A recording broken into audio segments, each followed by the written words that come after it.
La Cour en a donc terminé avec l'exposition des aspects légaux de cette affaire. Maintenant, c'est à vous que je m'adresse, messieurs les jurés.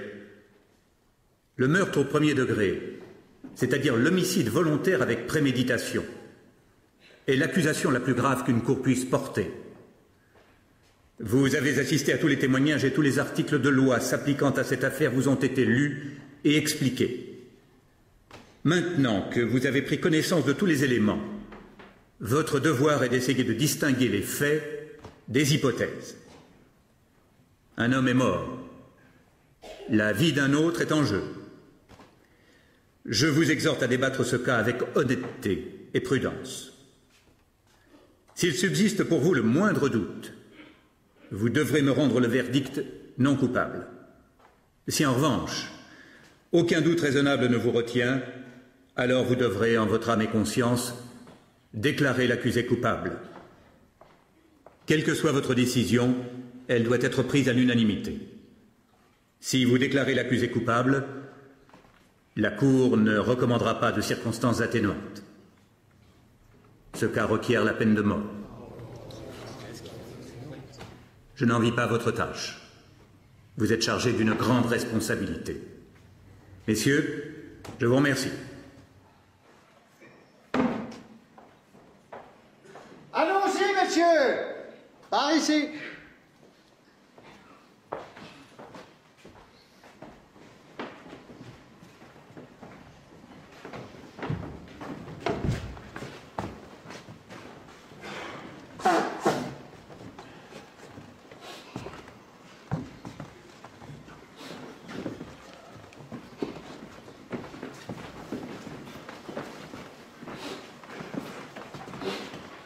Chewing-gum, ça vous dit?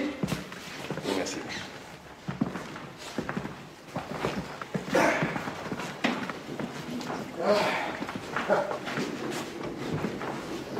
Vous savez, j'ai appelé la météo.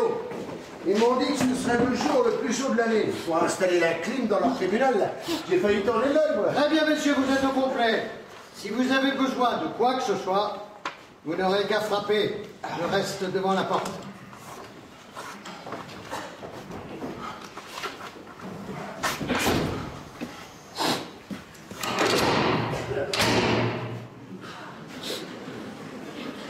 Je savais pas qu'on allait nous enfermer. Bien sûr qu'on nous enferme. Ah, qu'est-ce que vous croyez? Je sais pas. Je m'y attendais pas. C'est quoi ça? Je me disais que ça pourrait servir de bulletin de vote. Ça c'est une idée, hein. Il n'y a qu'à les lire, sénateur.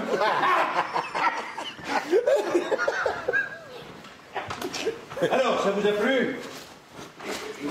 C'est difficile à dire. Oui, c'est assez intéressant, non? Ah bon, vous trouvez? Moi, je tombais de sommeil. Ah oui, mais pour moi, c'était la première fois, vous comprenez? Ah oui. Moi, ça fait plein de fois, oui. Mais j'arrive pas à m'y faire, alors, baratin, c'est vrai, ces avocats, ils n'arrêtent pas de jacasser, même quand l'affaire est claire et nette comme celle-là. Non, mais vous avez vu comment ils parlent pour ne rien dire? Mais il faut bien faire le procès. Oh, mais ça le dit pas, hein. Tout le monde a droit à un procès équitable, c'est la loi, c'est comme ça, moi, j'ai rien contre. Loin de là. Mais je vais vous dire un truc. C'est avant qu'ils fassent du grabuge qu'il faut leur baffer la gueule à tous ces petits salopards. Ça économiserait du temps et de l'argent. Bon, il faudra peut-être commencer. C'est ça, plus tôt on commencera, plus tôt on finira. On n'a pas que ça à faire, hein. Je me disais que ce serait pas plus mal de prendre 5 minutes, il y a encore quelqu'un en toilette. On doit s'asseoir dans l'ordre. Pardon? Je sais pas, je suppose, oui. Oh là là, on a une belle vue ici, hein. Alors, qu'est-ce que vous pensez de tout ça? Moi, ça m'a passionné. Pas un temps mort. Vous avez vu? Ah, quelle chance qu'on ait eu un meurtre. J'avais tellement peur qu'on arrive d'un casse ou d'un vol à la tire, enfin quelque chose comme ça.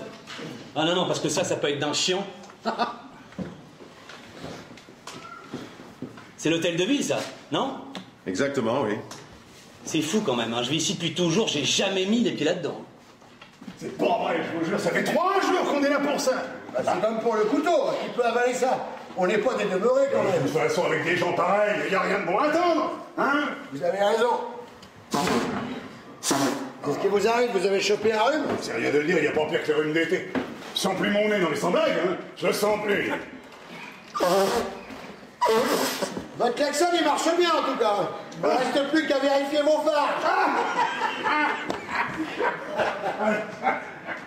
Eh ben tiens, ça marche pas. On devrait écrire au maire. Hein. Cher monsieur Radin. J'ai pas lu le journal ce matin, alors que de neuf. Bon, je jette un coup d'œil sur les nouvelles de la bourse. Ah bon? Oh là là. Alors là, j'y connais rien. Mais vous avez des actions, des trucs comme ça? Je suis courtier en bourse. Ah, dis donc. Moi, j'ai ouvert une messagerie. SOS à vos ordres, ça s'appelle. C'est ma femme qui a trouvé le nom. J'ai 37 employés. La présidence, si on y allait? D'accord. Messieurs, asseyons-nous. Allez, qu'on en finisse. Ah, j'ai des places pour le match, c'est clair. Ah, les nôtres, là, ils ont un petit nouveau, là, comment il s'appelle Motchelevski, hein, quelque chose comme ça. Un vrai taureau, le môme. Hein. Il fonce dans le tas, la tête baissée, faut le voir. Bon, on dirait que ça vous intéresse pas, le football. Ah bon, d'accord. Bon, on se met où on veut, c'est ça? Peut-être qu'il vaudrait mieux s'installer dans l'ordre. Premier juré, deuxième, troisième, et ainsi de suite. Mais qu'est-ce que ça peut faire? Moi, je trouve que ça serait mieux de nous mettre dans l'ordre. Je veux bien. Alors, le procureur, comment vous l'avez trouvé? Je vous demande pardon. Attendez, moi, il m'a épaté. Cette façon de nous asséner cet argument, hein. Un à un, avec une logique imparable. C'est un cerveau. Il est très fort, ce type. Il connaît bien son métier, ouais. Ouais, c'est un fonceur. Vous avez vu ça? Voilà, on fait notre tour de piste, là. Vous voulez bien vous asseoir?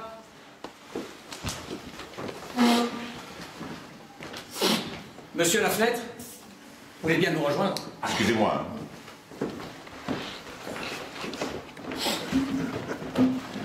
C'est terrible quand même, hein, un gosse qui tue son père comme ça, là. Paf! Figurez-vous que d'après les statistiques, Faut les voir agents comment civiles- ils vivent, ils espèrent n'importe quoi, leur gosse. Alors ils n'ont que ce qu'ils méritent. Vous trouvez pas? Bon, tout le monde est là. Il y a encore le vieux monsieur là-bas. Ah, vous voulez bien l'appeler, s'il vous plaît? Oui. Et vous aimez le football? Vous êtes pour quelle équipe? Moi, j'aime bien Boston. Boston? Bah, c'est du suicide. Ils sont personne en attaque. Personne.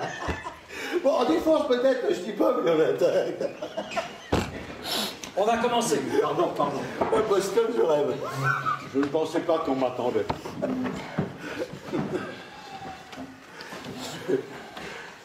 Bon, alors messieurs, je ne sais pas ce que vous en pensez, mais sans vouloir vous imposer une règle quelconque, je propose qu'on discute un peu, et après ça, on votera. Oh! Alors, on peut voter tout de suite, pour voir comment ça se présente. Voilà, je vois rien d'autre à vous dire. Bon, de toute façon, il faut toujours faire un vote préliminaire, hein, c'est normal. Ouais, c'est ça, allez, votons. Peut-être qu'on va pouvoir rentrer à la maison. Allons-y si vous voulez, mais n'oubliez pas qu'il s'agit d'un meurtre avec préméditation. Si nous votons coupable, l'accusé est bon pour la chaise électrique. C'est la peine requise. Oui, nous en sommes conscients. Bon, allez, hop, on vote! Oui, on verra qui dit quoi comme ça. Oh! Pas d'objection? Bon. Alors le vote doit se faire à l'unanimité. C'est la loi. Vous êtes prêts? Alors que tous ceux qui votent coupable lèvent la main. 4, 5, 6, 7, 8, 9, 10, 11.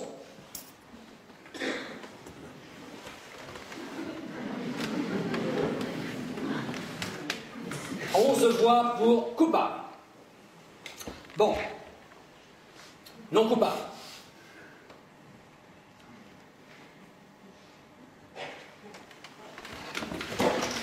Une voix. Coupable à 11 contre 1. Voilà où nous en sommes.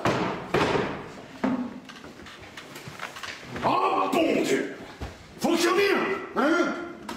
Bon, alors qu'est-ce qu'on fait? Il faut qu'on parle, il me semble. Oh, bon Dieu! Non mais enfin quand même, vous pensez vraiment qu'il est innocent? Je ne sais pas. Enfin soyons raisonnables, vous étiez avec nous au tribunal, on a tous entendu la même chose. Cet homme est un tueur! Ça crève les yeux! Cet homme, c'est un gosse de 16 ans. Et alors? Il a poignardé son propre père, un coup de couteau en pleine poitrine. Mais c'est vrai que ça semble évident, hein. Moi, j'étais fixé depuis le premier jour. Ah ben, vous n'êtes pas le seul, mais pour moi ça fait pas un prix. De toute façon, toutes les preuves sont contre lui. Vous voulez que je vous les énumère? Non, non, non. Non, alors qu'est-ce que vous voulez? Je veux juste qu'on parle, c'est tout. Ouais. Mais de quoi, mon Dieu? On est 11 à être d'accord. Personne n'a hésité, hein, à part vous. Je voudrais vous demander quelque chose. Là.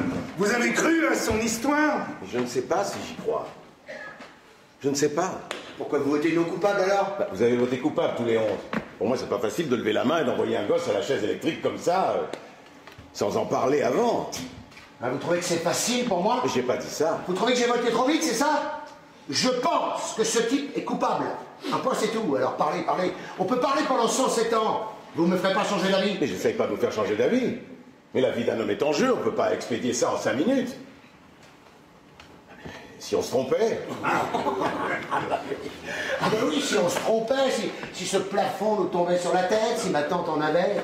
Pas aller loin avec des si, hein. Ben oui. Qu'est-ce que ça peut faire qu'on en finisse en 5 minutes? Pour nous, il est coupable. Un point, c'est tout.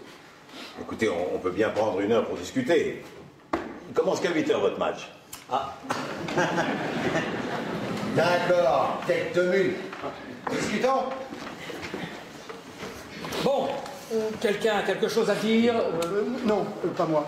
Moi, ça ne me dérange pas du tout de prendre 1 heure pour parler. Chouette, alors moi j'en connais une bonne.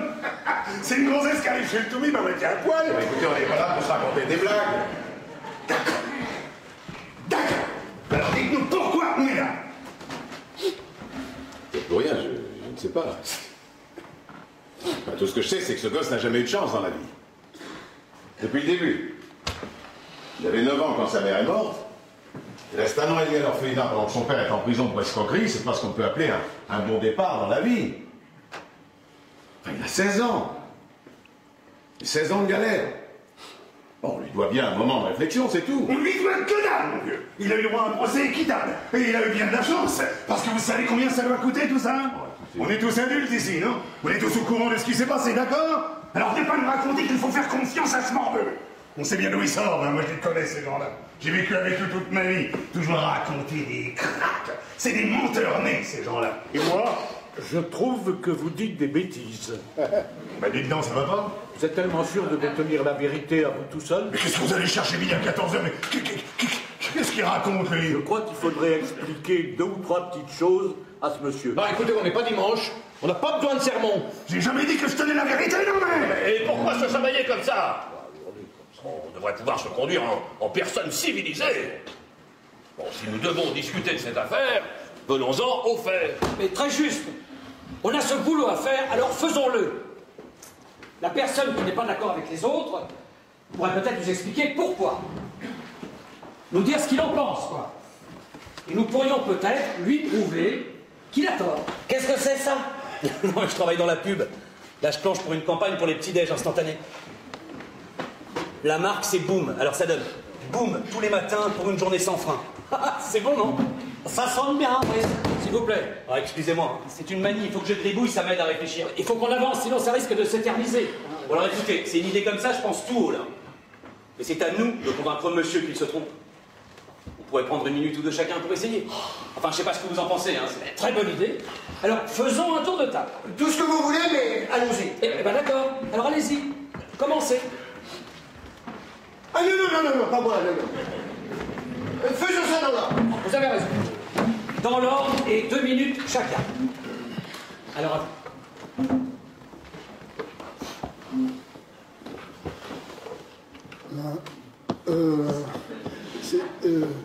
c'est dur de trouver les mots, mais enfin, je pense qu'il est coupable, c'est tout.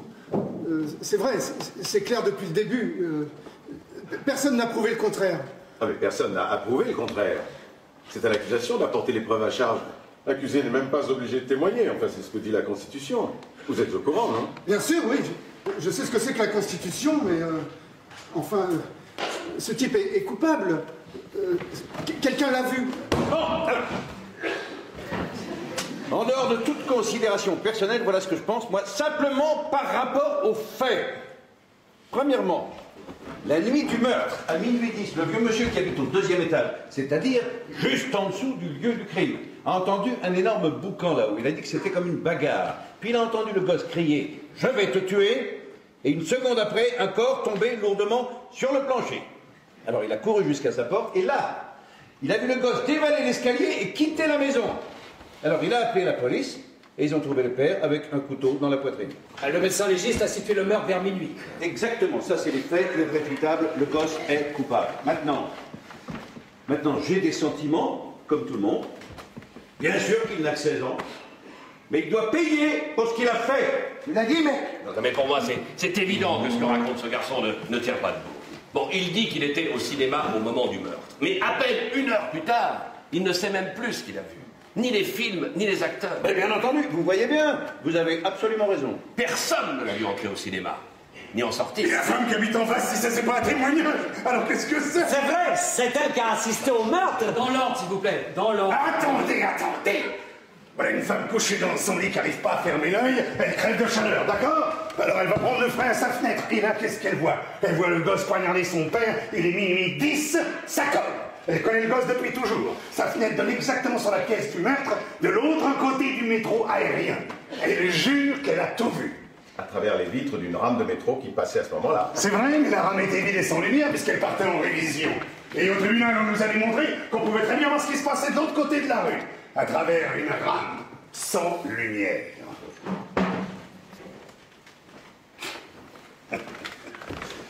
Je peux vous poser une question? Allez-y.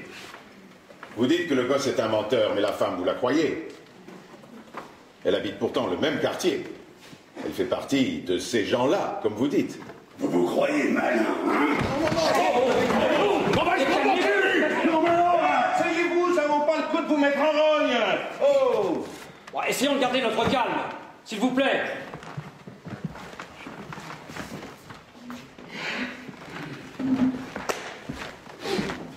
Bon. Alors, à qui le tour? Bah, c'est à lui. Vous avez 2 minutes.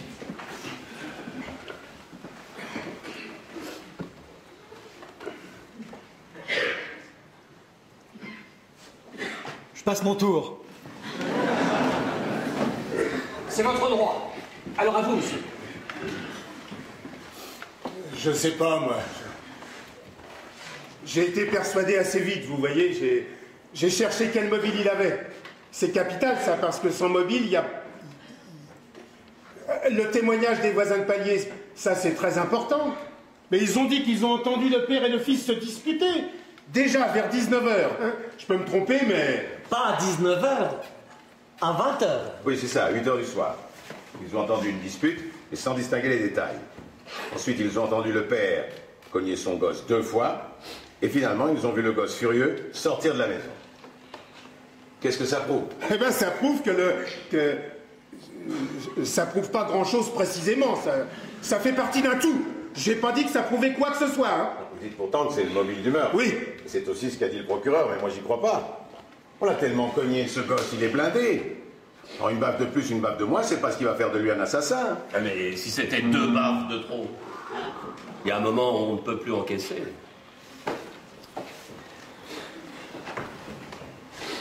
Vous avez autre chose à dire? Oh non. Bon, alors monsieur, allez-y. Qui, moi? Bah, j'en sais trop rien. Ça y est, on l'a tout dit, pratiquement. Bah, on peut continuer à discuter éternellement. Hein. Enfin, ce gosse a la gueule de l'emploi, quand même. Il n'y a qu'à voir son casier. Première inculpation, à 10 ans, pour avoir jeté une pierre sur son instinct. À 14 ans, il se retrouve en maison de correction parce qu'il a piqué une bagnole. Après ça, on l'arrête pour un vol à la tire. Et puis pour une agression à l'arme blanche contre un autre gamin 2 fois de suite. C'est un as du couteau, il paraît. Un brave garçon. Enfin, il s'est fait cogner dessus depuis l'âge de 5 ans. Son père y allait avec les poings. J'aurais fait la même chose. Un gosse pareil. Enfin, vous ne trouvez pas que toutes ces raclées font un sacré mobile pour tuer son père? Je ne sais pas, mais il y a de quoi être un gosse en colère, ça oui. Bah, ils sont tous comme ça aujourd'hui. Ils sont pleins de haine, on peut rien en tirer. Non mais attendez, il faut voir comment ils vous parlent. Moi, à cet âge-là, je disais monsieur à mon père. Parfaitement. Monsieur. Plus personne ne dit monsieur à son père aujourd'hui. Peut-être que les pères n'y tiennent plus. Hein. Bon, vous avez des enfants, vous? Oui, j'ai 2 enfants, oui. Moi, j'en ai un. Il a 20 ans. On a tout fait pour ce garçon-là. Tout! Bon, quel résultat, hein? Tenez, un jour, quand il avait 9 ans, dans une bagarre entre gosses, je l'ai vu se débiner. Mon Dieu, j'ai eu tellement honte que j'ai failli dégueuler. Alors j'ai mis les choses au point. Quitte à te casser en 2, je fais de toi un homme. Et ben j'ai réussi mon coup. Quand il a eu 16 ans, on en est venu aux mains. Il m'a frappé en pleine figure. Et puis c'est qu'il est costaud, le morveux. Hein. Ça fait 2 ans que je ne l'ai pas vu. Petit salopard. On se saigne aux 80 pour ces mômes, là, puis on se retrouve... Alors, on continue ou quoi? Bon, je crois que nous faisons fausse contraire. Bon, bien sûr que ce garçon vient d'une famille éclatée, d'un quartier sordide. Mais ça n'est pas notre problème. Ce que nous devons décider, c'est s'il a commis ce meurtre ou pas. Nous n'avons pas à chercher le pourquoi du comment. Bon, il a passé sa vie dans la zone. On sait bien que c'est un bouillon de culture pour les criminels. Hein. Tout le monde sait ça. C'est pas un secret. Tous ces gosses de la zone sont des criminels en puissance, une menace pour la société. Alors franchement... Mais comment, mec? Tous ces gosses qui grouillent là-dedans, c'est de la racaille. Je voudrais pas m'y frotter, c'est moi qui vous le dis. Hein. Moi, je vis dans la zone depuis que je suis né. Oui, mais attendez. Toute mon enfance, j'ai joué dans une arrière-cour pleine d'ordures, jusque-là. Peut-être que je pue encore. Écoute-moi bien, fiston. Raisonnable. Il n'y avait rien de personnel là-dedans. Si. C'est personnel. Mais c'était pas contre vous. Oh, faut pas être si susceptible, vous. Je comprends cette susceptibilité, moi. Faut arrêter de s'engueuler. Hein? On perd du temps. Alors c'est à vous. Comment ça, moi je croyais que vous vouliez me convaincre, c'est bien ça, non? Ah oui, autant convaincre. Mais qu'est-ce que ça peut foutre? C'est lui qui nous bloque ici. Qu'il dise ce qu'il a à dire. Non, attendez, on a décidé de suivre une certaine méthode. Il faut s'y tenir. Oh, mais arrêtez de faire joujou. Comment ça, joujou? Ouais, comme des mômes. Je suis un môme parce que j'essaie de respecter la marche à suivre. Alors allez-y, prenez ma place. Non, hein? Non. Moi, je vais la fermer maintenant. Allez-y. Montez le brouillon, là. J'ai pas de conseil à recevoir de vous. Allez-y, prenez ma place. Montrez-moi comme c'est facile d'être là. Je vous en prie, monsieur le président du jury. Faites-nous une démonstration de votre savoir-faire. Ah non, mais là, je rêve, hein. Vous croyez que c'est de la rigolade? Allez, franchement, tout ça n'est pas si grave. Et pas si grave. Vous voulez essayer? Non, non, pas du tout. Vous faites ça très bien, personne ne vous demande de laisser votre place ici. Pas question, vous êtes le meilleur. Allez, tenez bon la barre, battez-le.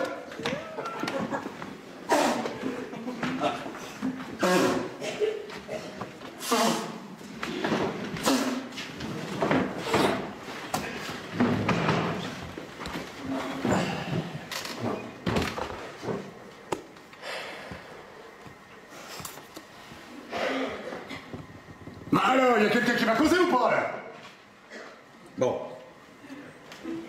Si vous voulez que je vous dise ce que je pense de tout ça dès maintenant, moi je veux bien. Pour ce que j'en ai à faire, Bon, je n'ai rien d'exceptionnel à dire, je n'en sais pas plus que vous.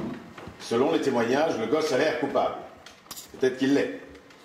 Pendant ces 3 jours, assis parmi vous, moi aussi, j'ai entendu les charges sérieuses qui l'accablaient. Et ces charges paraissaient tellement évidentes pour tout le monde que ce procès a commencé à me mettre mal à l'aise. C'est vrai, rien n'est jamais aussi évident. J'avais envie de poser plein de questions, ça n'aurait peut-être rien changé, je ne sais pas, mais j'étais de plus en plus convaincu que l'avocat de la défense ne faisait pas son boulot. Il a laissé passer trop de choses, trop de détails. Quels détails? Ils savent ce qu'ils font, ces gars-là, quand même. S'il y a une question qu'ils ne posent pas, c'est qu'ils connaissent d'avance la réponse et qu'elles risquent de jouer contre leurs clients. Ça se peut, un avocat stupide, ça existe aussi, hein. Vous connaissez mon beau-frère? À la place du gosse, j'aurais demandé à notre avocat. Ah oui? Écoutez, si ma vie était en jeu, ce que j'attendais de mon avocat, c'est qu'il se batte, qu'il mette en pièces les témoignages contre moi, enfin qu'il essaye du moins. Par exemple, ce soi-disant témoin oculaire, et cette autre personne qui prétend avoir entendu la scène du meurtre et avoir vu le gosse filer tout de suite après. En dehors de quelques preuves indirectes, ces 2 témoins sont les seuls atouts de l'accusation, au fond. Et s'il s'était trompé? Non mais attendez, là, comment ça, s'il s'était trompé? À quoi ça sert, les témoins, alors? Non mais est-ce qu'ils auraient pu se tromper? Ils ont témoigné sur serment. Où vous voulez en venir, là? Ce sont des êtres humains comme les autres, l'erreur est humaine. Est-ce qu'ils auraient pu se tromper? Non. Enfin, non, je crois pas. Vous êtes sûr de ça? Personne ne peut être sûr de ça à 100%. Hein. Je suis bien d'accord avec vous. Bon, soyons sérieux, quoi. Et le cran d'arrêt qu'on a trouvé planté dans la poitrine du père, qu'est-ce que vous en faites? Alors, Non, attendez. On devrait... parce que certains n'ont encore rien dit. Alors peut-être que... Mais personne ne les empêche de parler! Oh, calmez-vous un peu, vous! Bon alors, et ce couteau? Le charmant Bambin a admis d'avoir acheté le soir même du crime. Qu'est-ce que vous dites de ça? ce que j'en dis. Oui? Président, qu'on nous apporte ce couteau, j'aimerais bien le voir encore une fois. Attendez. On a déjà vu des tas de fois ce couteau, je vois pas pourquoi il faudrait le regarder encore. Président, s'il vous plaît.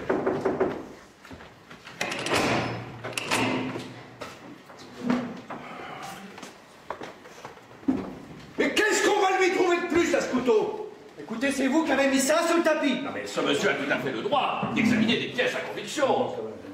Mais vous ne pensez pas que ce couteau et le fait que le garçon l'ait acheté le soir même sont des preuves accablantes contre lui? Si. Bien. Alors récapitulons. Premièrement, le garçon a reconnu être parti de chez lui ce soir-là à 20h, après avoir été giflé plusieurs fois par son père. Il n'a pas dit gifler, il a dit cogner. Il y a une différence entre un gifle et un coup de poing. Après avoir été frappé plusieurs fois par son père. Deuxièmement, il est allé directement dans un de ces bazars du quartier où il a acheté comment appelle-t-on ça? Un cran d'arrêt. Un couteau à cran d'arrêt, merci. Troisièmement, ça n'était pas un cran d'arrêt ordinaire.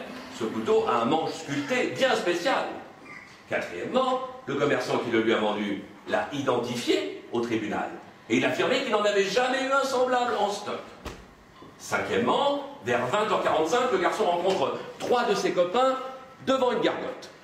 Je ne me trompe pas jusque-là. Non, non, ça va. Ah ben comment que ça va? Vous l'entendez, ça, c'est quelqu'un qui sait ce qu'il dit. Bon, le garçon discute avec ses copains pendant 1 heure environ, il les a donc quittés vers 21h45. Il leur avait montré le couteau qu'il venait d'acheter. Sixièmement, tous les copains en question ont identifié le couteau au tribunal. Septièmement, le garçon est rentré chez lui vers 22h. C'est à partir de ce moment-là que ses déclarations s'opposent à l'accusation. Lui affirme qu'il est resté chez lui jusqu'à 11h30 du soir, et qu'ensuite il est ressorti pour aller au cinéma. Après, il dit qu'il est rentré vers 3h15 du matin à la maison, qu'il a trouvé son père assassiné, et qu'on l'a arrêté. Bah alors, où était passé son couteau? Le gamin nous a servi un conte pour enfants, selon lequel la poche de son pantalon était trouée, qu'il avait dû perdre son couteau entre 23h30 et 3h du matin. Voyons, monsieur, c'est une histoire à dormir debout. C'est clair qu'il n'est jamais allé au cinéma ce soir-là. Personne ne l'a vu sortir de chez lui à 23h30. Personne ne l'a vu entrer au cinéma, ni en sortir. Il ne se souvenait plus ni des films, ni des acteurs.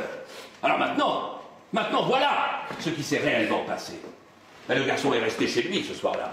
Une nouvelle bagarre a éclaté avec son père. Il l'a poignardé à mort à minuit 10. Et il a filé de la maison. Il a même eu la présence d'esprit d'essuyer le manche du couteau avant de déguerpir. Merci.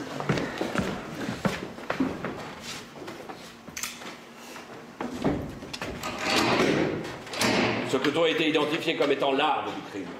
Alors maintenant, vous allez me dire que le gamin a vraiment perdu son couteau? Que quelqu'un l'a ramassé dans la rue et qu'il est allé trucider le père comme ça pour plaisanter? Non. Non, ce que je dis, c'est que le gosse a très bien pu perdre son couteau et que quelqu'un d'autre a pu tuer son père avec un autre couteau semblable. Ça, c'est parfaitement envisageable.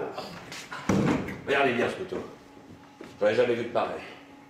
Le commerçant qui l'a vendu non plus. Comment pouvez-vous nous demander de croire l'incroyable? Mais je ne vous demande rien. Je dis que c'est possible. Et moi, je vous dis que ce n'est pas possible.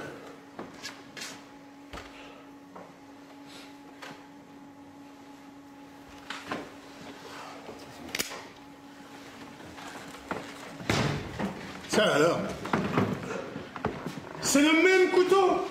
Qu'est-ce que ça veut dire? Attendez, viens tous, parce que personne n'a s'il vous plaît, s'il vous plaît. Où avez-vous trouvé ce couteau? Hier soir, je me suis promené tout seul pendant 2 heures. Pour réfléchir un peu, je me suis retrouvé dans le quartier du gosse. J'ai trouvé ce couteau chez un prêteur sur gage. J'ai payé $6. Attendez, c'est illégal d'acheter ou de vendre un couteau comme ça. C'est juste, j'ai commis un délit. Attendez, vous nous avez préparé un sacré numéro, là, mais qu'est-ce que vous voulez prouver avec ça? Même s'il y en avait 10 des couteaux comme ça. Il se peut qu'il y en ait 10, c'est tout. Et alors? C'est le même genre de couteau, d'accord? Et après, c'est pas la découverte du siècle, quand même. Ce serait une coïncidence extraordinaire si quelqu'un d'autre avait poignardé le père avec un couteau identique. Voilà, c'est ça, exactement. Il y a une chance sur 1 million que ça se soit passé comme ça. Mais c'est possible. Oh, mais quelle vraisemblance! S'il vous plaît, s'il vous plaît, s'il vous plaît! En tout cas, c'est intéressant qu'il ait trouvé un couteau comme celui du gosse. Ah bon? Qu'est-ce qu'il y a d'intéressant là-dedans? Ça prouve quoi, d'après vous? Mais je sais pas bien, mais quand même. Tu parles comme c'est intéressant, hein? Donc, pourquoi il a acheté ce couteau? Eh bien, il affirme que Je c'était... sais parfaitement ce qu'il a affirmé au tribunal. Il a dit qu'il avait acheté ce couteau pour en faire cadeau à un pote. Comme il lui avait cassé son couteau en le foutant par terre, il devait lui offrir celui-là le lendemain. C'est exactement ce qu'il a expliqué. Ouais, c'est des conneries tout ça, hein. Son copain est venu confirmer à la barre que le môme lui avait bien cassé son couteau. Oui, quand ça?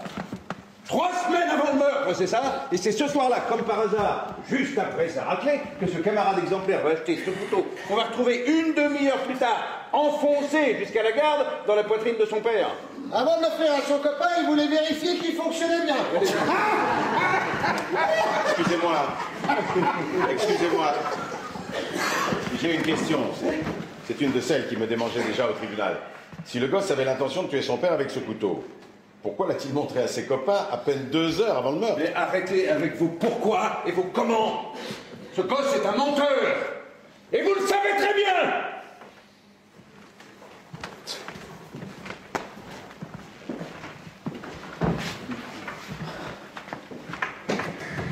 Peut-être qu'il ment, oui. Vous voyez qu'il ment. Alors là, c'est la question la plus bête que j'ai entendue. Bien sûr qu'il ment. Et vous, monsieur? Pas la peine de poser la question, vous connaissez ma réponse. Il ment.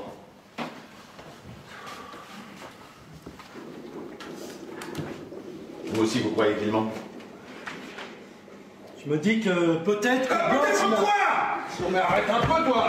Mais qu'est-ce que vous êtes, vous? L'avocat du Morvan, quoi? Et pour qui vous vous prenez pour vous permettre de nous interroger? Les jurés sont censés réfléchir et se poser des questions, non? Et on est toujours 11 à penser qu'il est coupable ici. Exactement. Alors où vous voulez en venir? Vous ferez changer d'avis à personne ici. Alors si vous continuez à nous tenir tête comme ça, on n'a qu'à dire au juge qu'on n'est pas d'accord, que notre juré est bloqué. Ce petit co aura un nouveau procès et il sera reconnu coupable à tous les coups.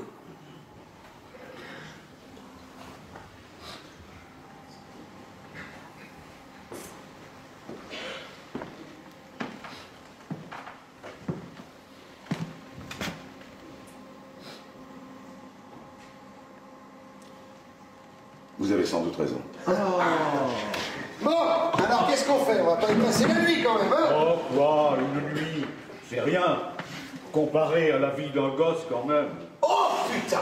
Y a pas quelqu'un qui a un jeu de cartes, là? Je trouve que c'est pas le moment de plaisanter. Allez, qu'est-ce que je peux y faire? Mais de toute façon, à quoi ça sert de remettre ce couteau sur le tapis? Quelqu'un a vu ce gosse poignarder son père? Ça suffit pas? Moi, j'ai 3 garages à peine débattre, là, pendant qu'on discutaille. Qu'on en finisse et qu'on foute le camp. Le couteau semblait avoir beaucoup d'importance pour le procureur. Elle a passé toute une matinée... Mais qu'est-ce qu'il y connaît? C'est même pas le procureur! C'est l'assistant d'assistant du procureur! Bon, faut qu'on s'en sorte, là. On est en train de se noyer dans le baratin.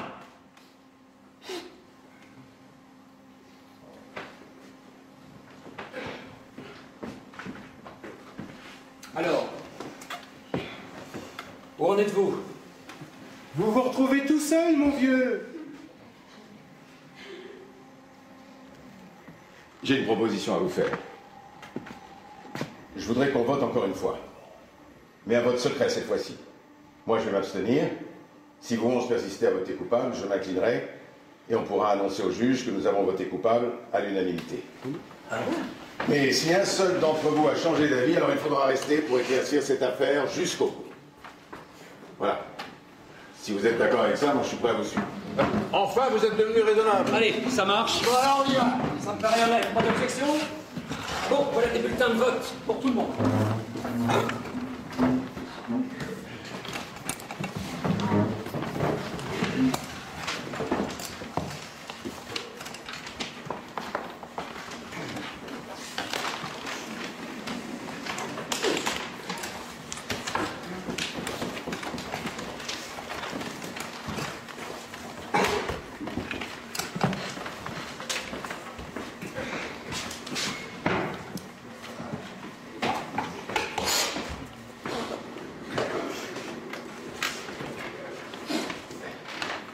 Coupable.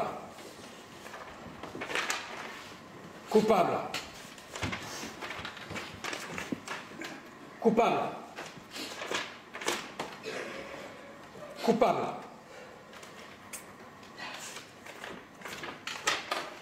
Coupable. Coupable. Coupable. Coupable. Coupable. Non coupable.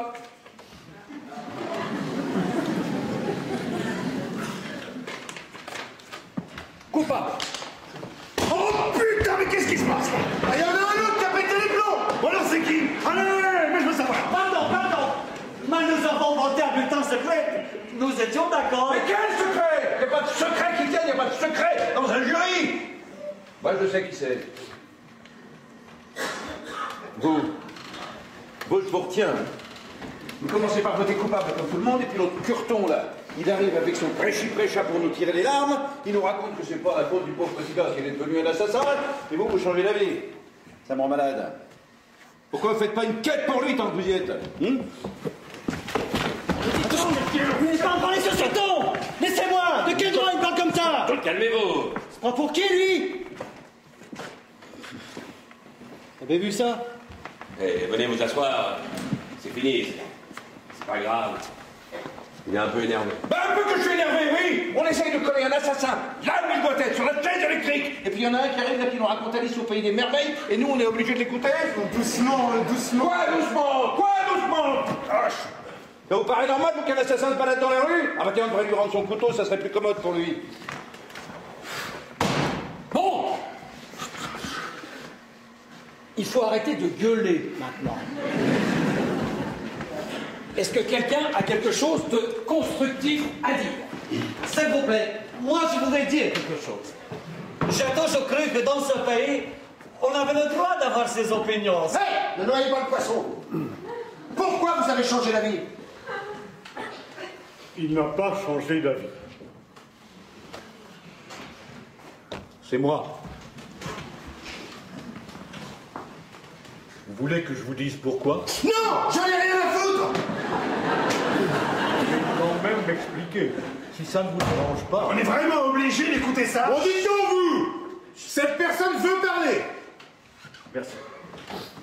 Ce monsieur nous a tenu tête à tous. Il ne dit pas que le gosse n'est pas coupable, mais qu'il n'en est pas sûr. C'est pas facile hein, d'être seul contre tous et de supporter les moqueries. Alors, il a pris le risque de chercher un soutien parmi nous, et moi, j'ai décidé de le soutenir parce que je respecte ses raisons. Voilà. Peut-être bien que le gosse est coupable, hein, mais justement, je veux en savoir davantage. Dites donc, vous. Je suis en train de parler, vous n'avez pas le droit de partir. Je ne peux pas vous entendre, ni maintenant, ni jamais d'ailleurs. C'est où, monsieur? Alors ça y est, vous avez fini votre speech? On peut continuer? Je crois qu'on va faire une pause. Hein, il manque quelqu'un. On va l'attendre. Eh ben, on est dans un gros foutoir, hein. Ah, je m'attendais vraiment pas au revirement du vieux. Si seulement je pouvais trouver une idée là, pour débloquer la situation. Je travaille dans la pub. Je vous ai dit, non, que je travaille dans une agence de pub. On trouve de drôles de gens dans la pub. Hein. Oui, enfin, de drôles de gens. Disons qu'ils ont des façons bien à eux de s'exprimer. Vous comprenez? Et enfin, ça doit être pareil dans votre secteur. Hein. Qu'est-ce que vous faites? Je suis horloger. Ok. Il paraît que les meilleurs horlogers viennent d'Europe. Hein. Enfin bref, ce que je voulais dire, c'est que dans mon agence, quand une réunion est bloquée, comme maintenant, il y a toujours quelqu'un pour lancer une idée. Et ce qui me tue, c'est qu'on sera toujours obligé d'annoncer cette idée par une blague bizarre.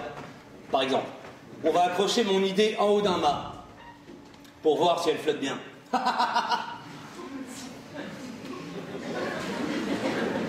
Ou alors, envoyons l'idée au casino. On verra si elle fait sauter la banque.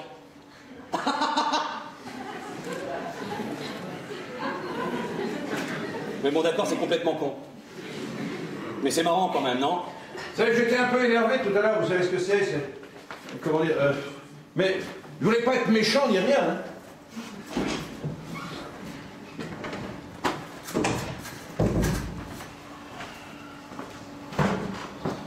Vous êtes représentant de commerce? Je suis architecte. Ah, est-ce que vous en connaissez un rayon pour vendre un truc, hein? Ah, la manière douce, ça marche, c'est un chapeau. Rien à dire. Ah, moi, je m'y prends autrement. Je raconte une blague, j'offre un coup à boire, ils ont pas le temps de dire ouf. L'année dernière, j'ai vendu pour 100 000 $ de confiture d'orange. Pas mal, hein? Pour de la confiture. Qu'est-ce que ça te rapporte, tout ça, mon pote? Ça te fait bander. Le gosse, c'est coupable, un point, c'est tout. Alors arrêtons de discutailler avant d'avoir une extinction de voix. C'est ce qui vous serait arrivé au match de toute façon. Ah ouais, c'est ça, mon pote. C'est ça.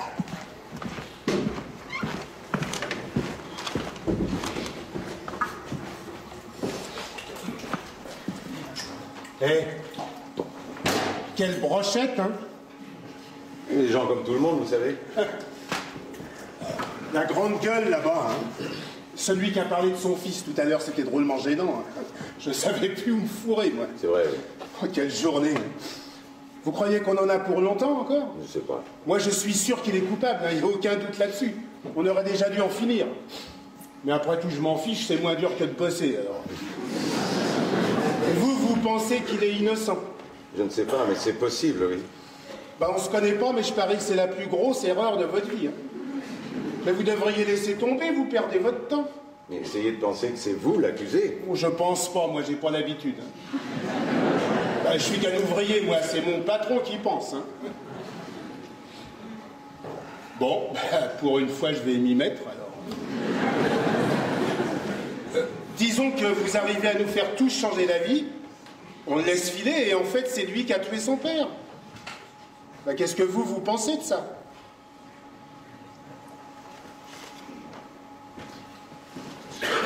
Bon, on s'en remet autour de la table. Oui, je crois qu'on en a jusqu'au dîner. Ah oui, on a du boulot. Alors, qui veut commencer? Voilà. Ce qui serait bien... Je voudrais dire que... Pardon, excusez-moi, je vous ai coupé la parole. Non, c'est moi. Non, mais je vous ai interrompu, je veux pas que Non, mais ça... aucune importance. Allez-y. Merci, monsieur. Bon, alors ce que je voudrais dire, c'est... Bon, peut-être que c'est un détail, hein. Mais le gosse, il avait un mobile, hein, les raclés, tout ça. Alors, si c'est pas lui, qui l'a fait, qui d'autre l'a fait et pourquoi? Voilà, hein.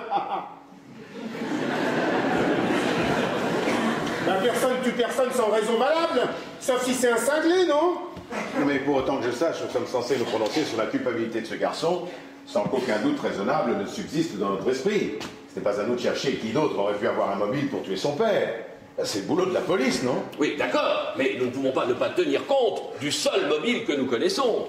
Et nous ne pouvons pas non plus ne pas nous interroger sur le mobile d'un autre tueur éventuel. Ça va ensemble, hein, c'est logique. Donc ce monsieur a posé une bonne question. Cet homme a été assassiné. Bah, si ce n'est pas le fils qui l'a tué, alors qui? C'est Montchelevski qui a fait le coup. Mais c'est pas vrai,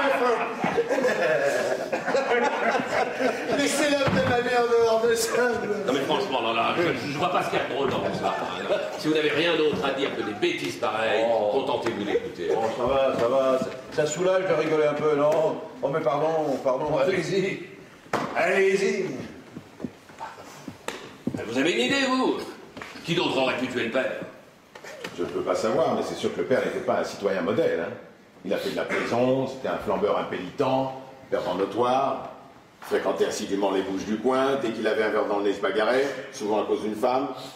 C'est un homme dur, cruel, primitif, qui n'a jamais pu garder un boulot plus de 6 mois.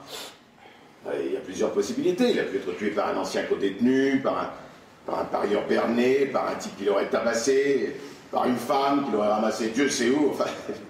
par n'importe quel énergumène des bas-fonds qu'il fréquentait. Oh putain, j'ai jamais entendu autant de conneries en si peu de temps, moi. Mais bordel, on sait que le père était un voyou.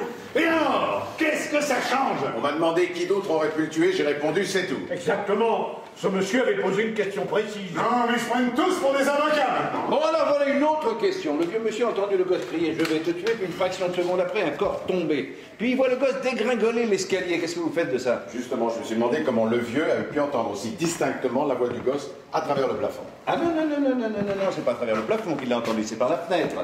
Toutes les fenêtres étaient ouvertes, on a dit qu'il faisait très chaud ce soir-là. C'est pas facile de reconnaître une voix, enfin, surtout une voix qui crie comme ça. Au tribunal, le vieux a reconnu la voix du gosse, parmi plusieurs autres voix, avec un bandeau sur les yeux. Oui, alors ça, c'était une brillante mise en scène conçue par un jeune procureur ambitieux. Le vieux connaît la voix du gosse par cœur, puisqu'ils habitent le même immeuble depuis des années. Et reconnaître à coup sûr sa voix de l'étage en dessous, c'est autre chose. Est-ce que ce ne serait pas possible qu'il se soit trompé? Que croyant que le gosse était bien là-haut, il en est déduit automatiquement que la voix était bien la sienne. Ça me semble un peu tiré par les cheveux. Mais pas qu'un peu, mon Dieu. Écoutez, le vieux a entendu le père tomber. 15 secondes après, il a vu, de ses yeux vu, le gosse se sauver en courant par l'escalier. Il l'a vu. Exactement, et n'oubliez pas la voisine d'en face aussi. Elle a bel et bien vu le gosse poignarder son père de sa fenêtre. C'est pas assez clair pour vous, ça? Non, c'est pas si clair. Mais qu'est-ce qu'il lui faut à ce mec? Quand on lui parle, c'est comme si on pissait dans un violon. La femme a vu le meurtre à travers la rame qui passait. Elle a même dit que le train avait 6 wagons et qu'elle avait vu ce qui s'est passé à travers les 2 derniers. Enfin, c'est très précis. Je ne comprends pas que vous mettiez ça en doute. Alors, elle vous la coupe, hein? Il y a quelque chose qui ne colle pas. Et je ne sais pas quoi. Ah, ben c'est ça. Réfléchissez. Ouais. Oh, tiens, vous me prêtez votre crayon, vous? Allez. Quelqu'un a une idée du temps de passage d'une rame de métro? Monsieur... Voyons, messieurs. Eh, mais dis donc, vous, qu'est-ce que tu fais? On n'est pas à la récré ici. Oh, vous prenez pour qui, là? Ça va, laissons tomber. Oh, c'est fini, maintenant, on va tous se rasseoir. Attends, je vais me refoutre. S'il vous plaît, je veux pas de bagarre ici, hein. Non, ben, vous avez entendu? Quel culot, ce mec! Quel culot! Allez, c'est pissé, on s'en fout. Non, mais on n'est pas là. Récré, mais qu'est-ce qu'il croit, celui-là? Et maintenant, on va tous se rasseoir, c'est fini. Quoi, c'est fini? C'est fini. Quoi, c'est fini? C'est fini. Non! J'exige des excuses. D'accord, Gueulard, il s'excuse. Ça va comme ça, on peut l'écouter maintenant? Merci. Je me demandais donc à quelle vitesse moyenne une rame de métro pouvait passer devant un endroit donné. Quel intérêt encore? Essayons d'évaluer le temps que ça peut mettre. Oh, j'en ai pas la moindre idée. Et vous, monsieur? C'est difficile à dire. Peut-être 10, 12 secondes. Non, mais de quoi on parle, là? Votre estimation me semble assez juste. Hein. N'est-ce pas, monsieur? Ça me semble correct. Bon, alors c'est fini, les devinettes. Et vous, monsieur, qu'est-ce que vous en pensez? Oui, je dirais 10 secondes à peu près. Bon, d'accord, alors disons 10 secondes, mais où voulez-vous en venir? Voilà, disons que la rame de métro de 6 wagons met 10 secondes pour passer dans la fenêtre du meurtre. Quand on se penche par cette fenêtre, on peut presque toucher la structure métallique du métro aérien, d'accord? Exactement. Bien, est-ce que l'un d'entre vous a déjà habité un appartement le long du métro aérien? Moi, je suis peintre en bâtiment. Je viens de finir un appartement comme ça il y a à peine 3 jours. Alors, c'était comment? C'était comment quoi? C'était bruyant, non? Ça, c'est peu de le dire, hein. Mais c'est pas grave parce que dans notre branche, on est tous déjà un peu sonnés, alors. Moi, j'ai vécu à une époque dans un appartement comme celui-là, au 2e étage, au bord du métro aérien. Fenêtres ouvertes, quand la rame passe, c'est intenable, on ne s'entend plus penser. Bon, ça va, on a compris, après. Gillian, nous avons 2 témoignages bien distincts, essayons de les comparer. D'une part, le vieillard d'en dessous affirme qu'il a entendu le gosse crier « Je vais te tuer » et encore tomber tout de suite après, une fraction de seconde plus tard, c'est ça? Oui, c'est ça. Bien. D'autre part, la voisine d'en face dit qu'elle était à sa fenêtre et qu'elle a vu le meurtre à travers les 2 derniers wagons de la rame qui passait. C'est bien ce qu'elle a dit?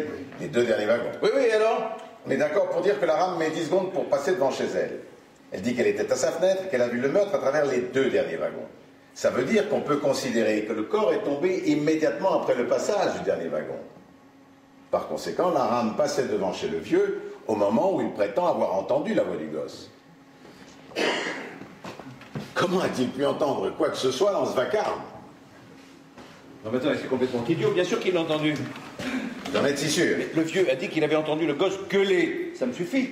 On va supposer qu'il ait entendu quoi que ce soit. Comment a-t-il pu reconnaître la voix du gosse à travers le boucan du métro? Oui, mais vous chinoisez avec vos fractions de seconde. On ne peut pas demander des précisions pareilles à un témoin. Si, on peut attendre des précisions pareilles de la part d'un témoin quand il s'agit d'envoyer quelqu'un sur la chaise électrique. Je pense qu'il n'a pas pu l'entendre. Non. Peut-être pas, c'est vrai. Avec le bruit du métro. Non, mais de quoi vous parlez, les mecs? C'est vrai qu'on dirait bien qu'il n'a pas pu l'entendre. Oh, mais ça va pas la tête? Et pourquoi il mentirait, le vieux? Il n'a rien à gagner dans cette histoire. Rien. Si. Un peu d'attention, peut-être. Oh, oui, c'est sa fête de l'esprit. Oh, oui. Hein? Vous devriez vous faire engager dans un cabaret, il paraît que ça paye pas mal. Mais pourquoi vous lui parlez comme ça, vous, hein? Quelqu'un qui parle mal à un vieux monsieur, ça mérite débat. Et lâchez-moi, vous. Un peu de respect, nous, mais des fois, hein? Si vous lui parlez encore sur ce ton, je vous en connais une. Allez-y, monsieur. Vous vouliez dire quelque chose. Alors vous pensez que le vieux, il a pu mentir? C'est que j'ai eu tout le temps de l'observer, hein, forcément. Sa veste était déchirée sous les bras. Vous l'aviez remarqué? Se présenter au tribunal dans cet état, enfin. J'ai vu un très vieux monsieur, hein, aux vêtements limés, et qui marchait très lentement vers la barre, il avait une jambe raide qui traînait derrière lui. Mais il essayait désespérément de le cacher, parce qu'il avait honte. Je le connais par cœur, cet homme-là. C'est un vieillard gentil, peureux, insignifiant, quoi. Toute sa vie, il a été monsieur personne. Il n'a jamais eu droit à aucune considération. Il n'a jamais vu son nom dans les journaux. Personne ne le connaît, personne ne lui parle, personne ne lui demande son avis. Vous savez, à 75 ans, c'est très triste d'être rien du tout. Alors, une fois dans sa vie, cet homme a besoin qu'on le regarde, qu'on l'écoute, qu'on tienne compte de ce qu'il dit. C'est très important pour lui. Parce qu'après, ce sera le retour au néant. Tandis que là, il a encore une chance. Non mais attendez là, vous voulez nous faire croire qu'il aurait menti juste pour faire l'intéressant? Non, pas du tout. Pour lui, ce ne serait pas un mensonge. Il serait arrivé à se persuader qu'il a vraiment entendu le gosse crier et qu'il l'a vraiment vu se sauver. C'est l'histoire la plus tordue que j'ai jamais entendue. Comment vous pouvez inventer des trucs pareils? Qu'est-ce que vous y connaissez? Bon, il est temps d'arrêter ces enfantillages. Toutes ces interventions personnelles ne nous mènent nulle part. Écoutez, monsieur, cette affaire est basée sur une suite logique de faits et de circonstances. Il faut s'en tenir là. C'est vrai que les faits peuvent être différemment interprétés selon les témoins qui les rapportent. Quelqu'un veut un bonbon pour la gorge? Je veux bien, merci. Bon, écoutez, vous pouvez dire tout ce que vous voulez, là. Je ne vois pas comment ce gosse pourrait être innocent. Il y a autre chose dont je voudrais parler. Maintenant, nous avons démontré que le vieux n'avait pas pu entendre le gosse crier « Je vais te tuer », mais enfin, admettons. Comment ça démontre? On n'a rien démontré du tout. Mais admettons qu'il l'ait vraiment entendu. Combien de fois on le dit, ça, dans la vie? Chérie, si tu fais ça, je te tue, ou arrête ça tout de suite, fiston, sinon je vais te tuer. Vas-y, champion, tue-le. On dit ça tout le temps. Et ça ne signifie pas pour autant qu'on va tuer quelqu'un, enfin. Mais qu'est-ce que c'est que ce baratin, là? Le gosse a braillé comme un âne, je vais te tuer. Ne venez pas me raconter qu'il a dit ça comme ça. Quand quelqu'un dit une chose pareille, c'est qu'il va le faire. Non, c'est vrai. Non, franchement, j'en sais rien. Moi, l'autre jour, à la banque, je me suis disputé avec un collègue. C'est le gars qui a le guichet juste à côté de moi. Ouais. Bon. Et à un moment, il m'a traité d'idiot. Oh. Bon, ben, moi, je lui ai dit... Non, arrêtez! Ce type vous fait tourner en bourrique. Le gosse a dit qu'il tuerait son père, et il l'a fait. Bon, j'ai une autre question. Vous croyez vraiment qu'il aurait annoncé à la cantonade qu'il allait tuer son père, s'il avait l'intention de le faire? Je crois qu'il est trop intelligent pour ça. Intelligent, mais c'est une ordure sans cervelle, oui? Tout ça serait pas arrivé s'il aurait eu une cervelle. C'est la veille de cervelle.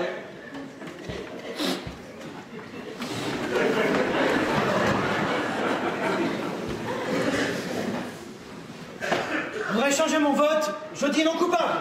C'est une blague! Non, vous m'avez bien entendu. Vous êtes sûr de vous? Oui, je suis sûr. Ce qui fait coupable à 9 contre 3. Mais attendez, mais où on va là? Mais qu'est-ce qui vous arrive? Vous vous laissez endormir par le blablabla. Vous devriez écrire un polar, vous feriez fortune. Hein. Bon, écoutez, les faits nous crèvent les yeux quand même. Hein. Tout nous dit qu'il a fait son père, mon Dieu. Tiens, même son avocat savait qu'il avait aucune chance. Son propre avocat. Vous avez bien vu, il avait baissé les bras dès le début. Ce ne serait pas la première fois qu'une série de faits accuse quelqu'un et qu'on apprenne des années plus tard qu'un autre a avoué son crime. C'est pas à vous que je parle, c'est à lui. Putain, c'est pas possible ce mec.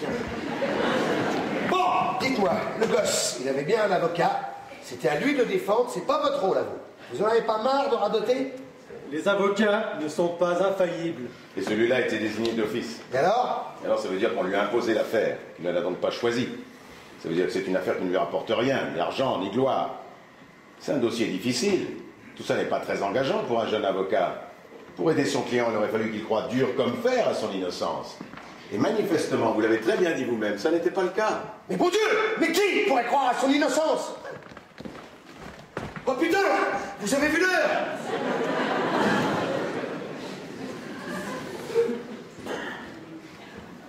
Mais c'est pas vrai? Si vous permettez, j'ai pris quelques notes. Encore des notes! Je voudrais dire quelque chose. J'ai bien écouté tout ce qui se disait. Il me semble que monsieur a soulevé quelques objections tout à fait valables. D'après les faits tels qu'ils m'ont été exposés au procès, le garçon a l'air coupable, mais si nous cherchons à approfondir... Oh, monsieur Joly, voici la question que je me pose. Disons qu'il a commis le meurtre. Il a poignardé son père et il s'est enfui à minuit. Comment s'est-il fait arrêter? À 3 h du matin, il revient tranquillement chez lui. Aux deux policiers n'ont plus qu'à lui mettre la main dessus. Alors s'il a vraiment tué son père, pourquoi est-il revenu se jeter dans la gueule du loup 3 heures plus tard? Il est venu récupérer son couteau. Ça la fout mal de laisser traîner son couteau dans la peau de quelqu'un. Surtout celle de son père. C'est pas drôle. Le garçon savait qu'on pourrait identifier son couteau. Il devait le récupérer avant que la police ne le trouve. Mais s'il savait qu'on reconnaîtrait son couteau, pourquoi ne l'a-t-il pas repris tout de suite? On imagine facilement comme il pouvait être paniqué après avoir tué son père. Bon, il a commencé par se sauver, et une fois un peu calmé, il est revenu chercher le couteau. Ça dépend de ce qu'on entend par paniquer. Elle a eu assez de sang-froid pour essuyer ses empreintes sur le manche de coton. À un moment donné, elle était tellement paniquée qu'elle l'a laissé sur place. On commence sans panique, on fait l'étel. Mais arrêtez de rabâcher, vous! Le gosse est rentré chez lui pour reprendre son couteau et c'est marre. 3 heures plus tard? C'est ça, 3 heures plus tard. Et à la place du gosse, si j'avais tué mon père, je ne serais pas rentré à la maison 3 heures après. J'aurais eu trop peur de tomber sur la police. Je me serais caché le plus loin possible, coton ou pas. Dites-moi, vous avez voté coupable, vous, non? Dans quel camp vous êtes? Je n'ai pas à être loyal à un camp ou l'autre. Ah bon? Il y a des questions à se poser. Bon, ça devient bien compliqué pour ma petite tête là. En tout cas, moi, à sa place, j'aurais pris le risque de revenir chercher le couteau. Je me serais dit que personne ne m'avait vu, qu'on n'aurait pas appelé la police. C'est vrai, enfin, il faisait nuit noire. Il devait vraiment penser qu'on découvrirait le corps le lendemain seulement. Excusez-moi, mais c'est là où je voulais en venir, justement. La femme d'en face affirme qu'un instant après avoir vu le meurtre de sa fenêtre, donc un instant après le passage du train, elle a poussé un cri avant de se jeter sur le téléphone pour appeler la police. Ce cri, le garçon l'a forcément entendu. Elle a dû comprendre que quelqu'un l'avait vu. Non, elle ne serait pas revenue sur les lieux de crime s'il l'avait commis. Je ne peux pas le croire. Bon, j'ai 2 choses à dire. Premièrement, paniqué comme il était, il a très bien pu ne pas entendre le cri de la femme. Peut-être qu'elle n'a pas crié si fort que ça. Et deuxièmement, il l'a peut-être entendu, mais il n'y a pas fait attention, puisque dans son quartier, vu l'agitation permanente, les cris sont monnaie courante. Et Flo, là voilà votre réponse. Bon, ça se peut bien. Peut-être qu'il a tué son père, il a entendu la femme crier, qu'il a filé en pleine panique, il s'est calmé 3 heures plus tard et qu'il est revenu chercher son couteau au risque de se faire arrêter. Peut-être que les choses se sont passées comme ça. Mais peut-être qu'elles ne se sont pas passées comme ça du tout. Je trouve qu'il y a assez de zones d'ombre dans cette affaire pour se demander si le gosse était vraiment sur les lieux du crime au moment où il a été commis. Quelle zone d'ombre? De quoi il cause, lui? Le vieux type l'a vu décamper, il déforme tout, celui-là. Est-ce que le vieux a vu le garçon détalé par les escaliers à minuit 10? Oui ou non? C'est ce qu'il dit. C'est ce qu'il dit. Oh bon Dieu, vous entendez ça? Bon alors, est-ce que la femme a vu le garçon tuer son père? Oui ou non? C'est ce qu'elle dit? Vous faites comme si les témoins disaient n'importe quoi. Vous croyez que ce qui vous arrange? Mais qu'est-ce que c'est que ces façons de faire? Ils viennent témoigner pourquoi, les témoins? Pour faire un tour en ville? Moi, je vous dis qu'on est en train de dénaturer les faits ici. Il n'y a pas de raison de remettre en doute la parole des témoins. Ça arrive que les témoins se trompent. Ben voyons, ça vous arrangerait drôlement, hein? Si on pouvait arrêter de gueuler. C'est tout ce que vous avez à dire? Moi, je trouve qu'on gagne pas assez, au contraire. Ces mecs-là, ils sont en train de nous mener par le bout du nez. Est-ce qu'il a entendu crier? Est-ce qu'il a pas entendu? Mais on s'en fout! Tout ça, c'est des détails. On perd de vue l'essentiel. C'est vrai, à la fin, c'est comme si tout le monde se permettait... Il faut voter encore une fois. Eh, je suis en train de causer, là. Nous vont voter le monde. Mais à quoi ça va servir encore ce vote? J'en sais rien, c'est ce monsieur qui l'a demandé. Jamais vu une perte de temps pareil. Non, mais ça prendra pas plus de 10 secondes. Je crois que le plus simple, c'est de lever la main pour ceux qui votent non coupables, s'il vous plaît. Voilà. Et même que tout à l'heure, 1, 2, 3 voix pour non coupables, 9 voix pour coupables.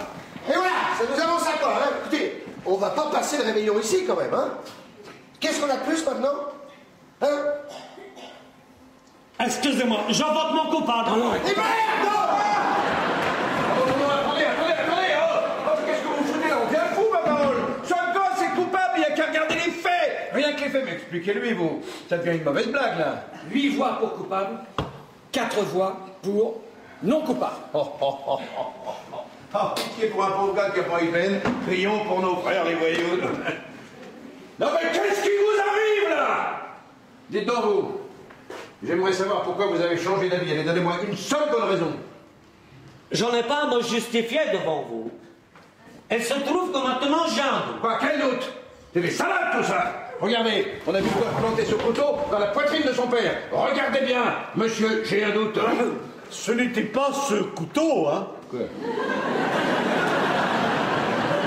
C'était l'autre, là.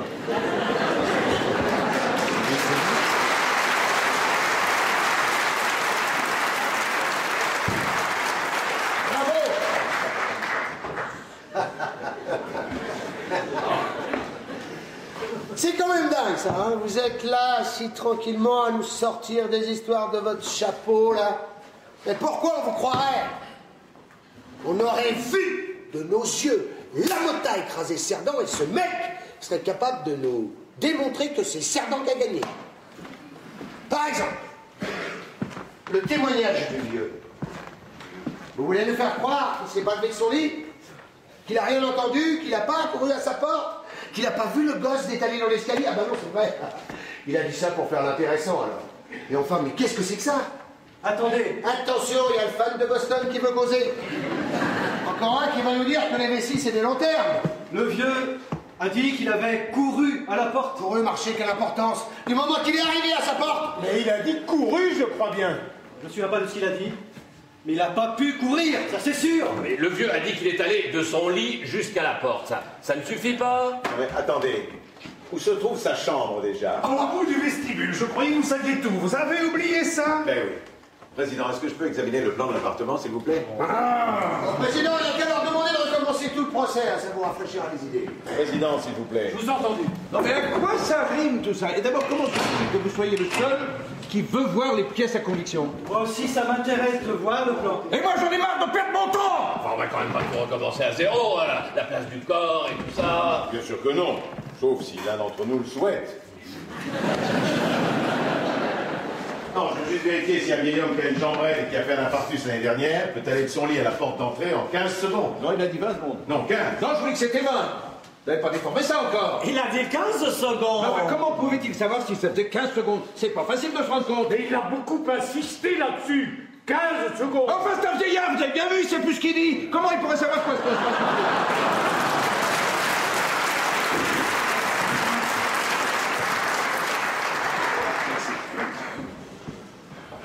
Non, mais je ne vois pas ce qu'on peut prouver de plus avec ça.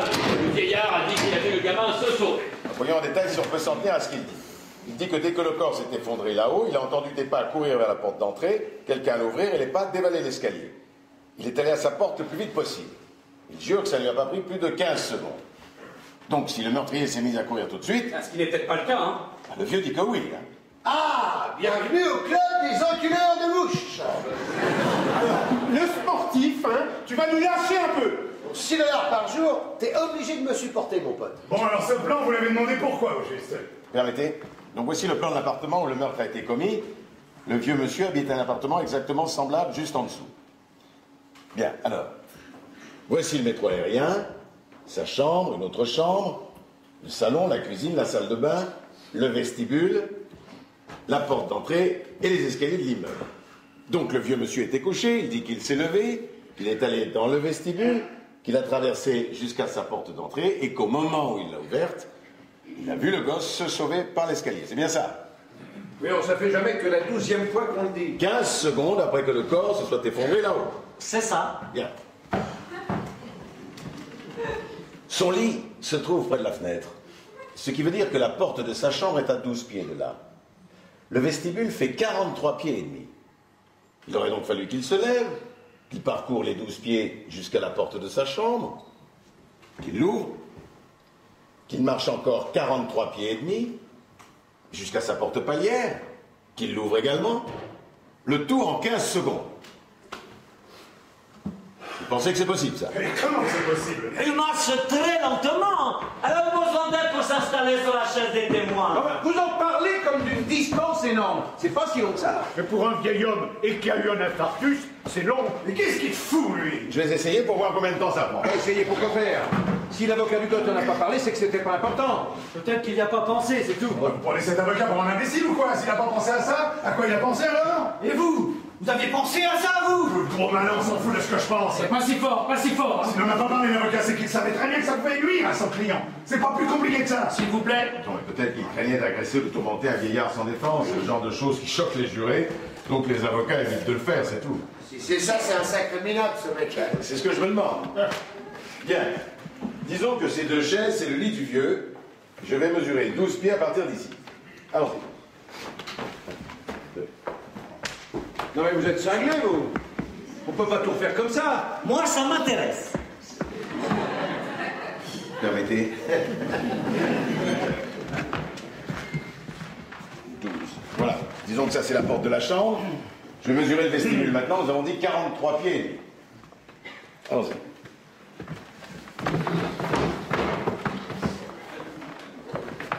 Non mais on devient complètement barjot, là.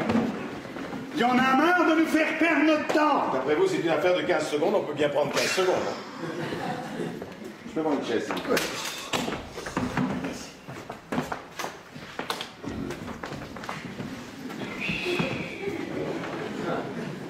5, 6, 7, 38, 39, 40, 41, 42, 43 et demi. Je peux avoir une autre chaise? Oui. Voilà, disons que ça c'est la porte d'entrée qui donne sur le palier et les escaliers de l'immeuble. D'après le témoin lui-même, la porte était fermée avec la chaîne de sécurité. Quelqu'un a une trotteuse? Oui, moi, je... Très bien. Quand vous frapperez du pied, ça voudra dire que c'est le moment où le corps tombe. Ce sera mon signal. À partir de là, vous minutez. D'accord. Merci. Alors maintenant, on joue aux chaises musicales? Ah, c'est la première fois de ma vie que je vois ça. Je suis prêt. Eh ben, allons-y, mon Dieu. J'attends que la trotteuse soit sur 60.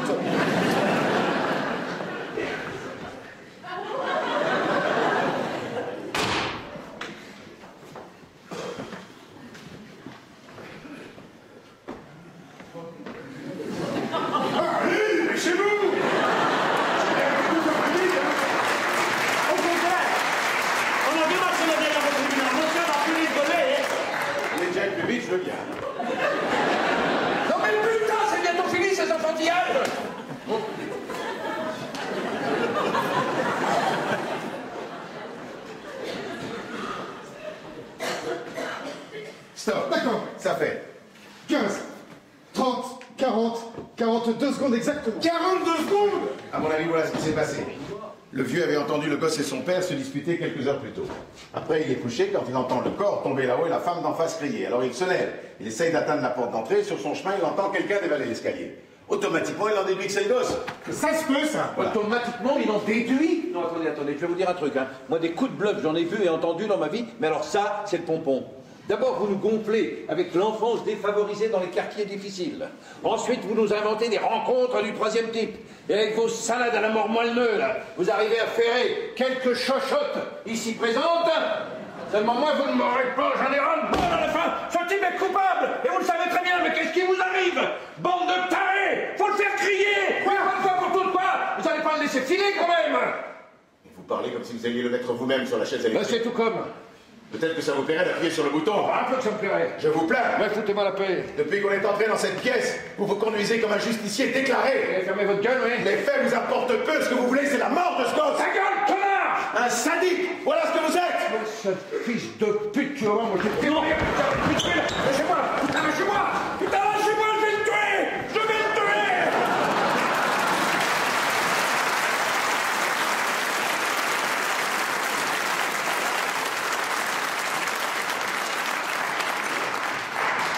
Vous ne voulez pas dire que vous allez vraiment me tuer, n'est-ce pas? J'ai entendu du bruit. Est-ce que ça va, monsieur? Oui, ça va, ça va. Juste un petit désaccord, c'est tout. Tenez, on n'a plus besoin de ça.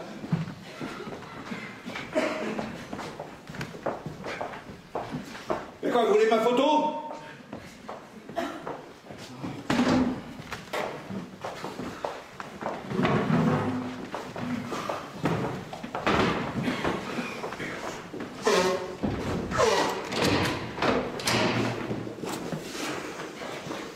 Bon allez, on s'y remet. Ah oui, il est tard. Est-ce qu'il y a quelque chose de prévu pour manger? Enfin, est-ce qu'on nous amène au restaurant ou... Ah, j'en sais rien. Mais vous croyez qu'ils nous laisseraient rentrer chez nous si on finissait pas ce soir? Parce que moi, j'ai mon fils qui a les oreillons. Et il est très enflé, le pauvre. Ma femme trouve qu'il a l'air d'une citrouille d'Halloween. Je vous demande pardon. Mais c'est bagarre. On n'est pas là pour ça. Nous avons une responsabilité. C'est ce qui m'a toujours paru formidable en démocratie. Nous avons été... Quel est le mot exact? Nous avons été appelés à décider si un homme est coupable ou innocent, un homme dont nous n'avions jamais entendu parler. Nous n'avons rien à gagner, ni à perdre avec ce verdict. C'est notre force. C'est pour cela que nous ne devons pas en faire une affaire personnelle. Bon, puisqu'apparemment personne n'a d'idée pour faire avancer les choses, à moi, je crois que j'en ai une pas mal. Là. Et enfin, j'ai pas beaucoup réfléchi. Hein. Elle est toute chaude, je vais la lancer en l'air et on verra si elle tombe du côté confiture. Du côté confiture. Ça, c'est pas mal, ça.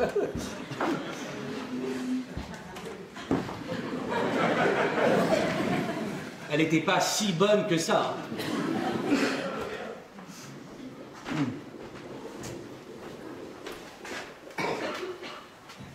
Il fait sombre. Regardez ça, on va avoir un de ces orages. Quelle chaleur. Vous transpirez jamais, vous? Non. Jamais.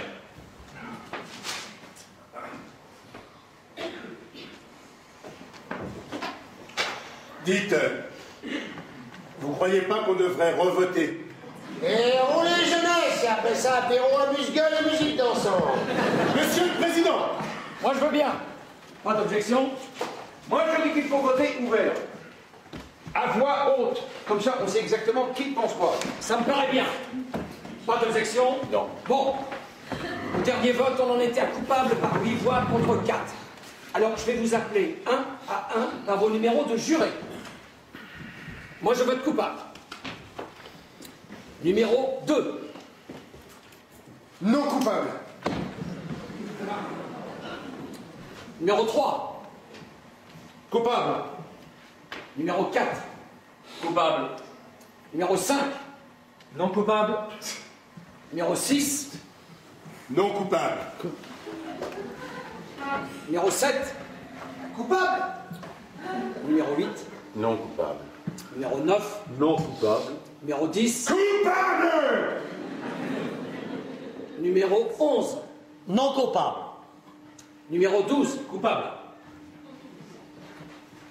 6 à 6. Et voilà, on est bon pour les prolongations. 6 à 6. Non mais il y en a qui débloquent à plein tube ici. Tout ça pour ce petit con? Mais peu importe ce qu'il est. Ce qui compte, ce sont les faits. Seulement les faits. Oh, lâchez-moi un peu avec vos faits, j'en ai ras-le-bol. On en fait ce qu'on en veut des faits, si vous voyez ce que je veux dire. Justement, c'est ce que ce monsieur se tue à vous dire. Et vous n'arrêtez pas de gueuler. Si j'avais quelques avec moi, je lui foute. Monsieur! Monsieur! Monsieur!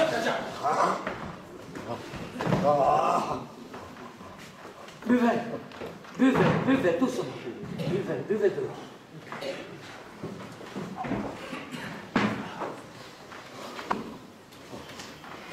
Il va pleuvoir. Pas possible.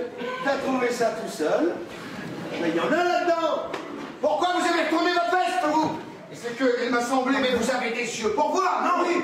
Justement, je trouve qu'il y a beaucoup de détails quand il est négligé au procès. Le détail mon cul, vous vous laissez bourrer le mou par une bande d'intellectuels. Voilà. Non, monsieur, pas du tout, non. Bon, tiens, vous êtes tous pareils. Vous pensez trop, et du coup vous mélangez tout. Vous comprenez? Je vous permets... Grande gueule!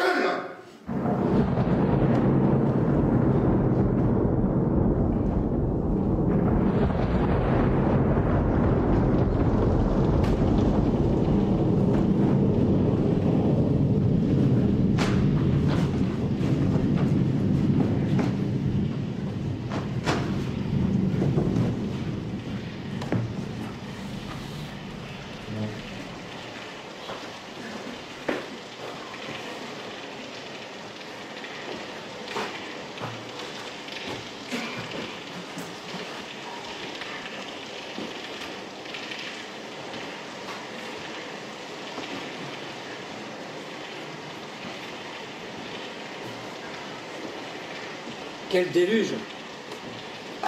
Ça va un peu rafraîchir les esprits, vous croyez pas? Ça se peut.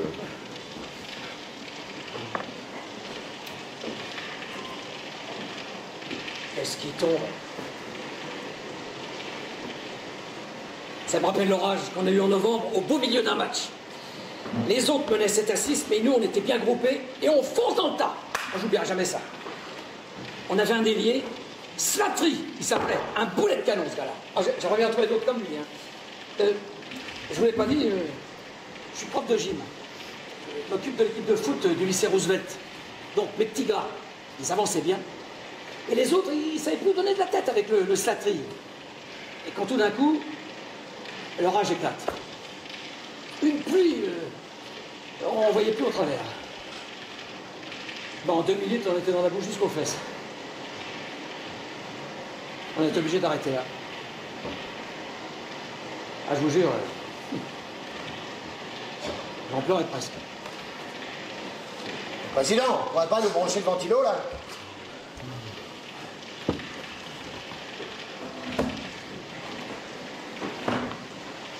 Ben.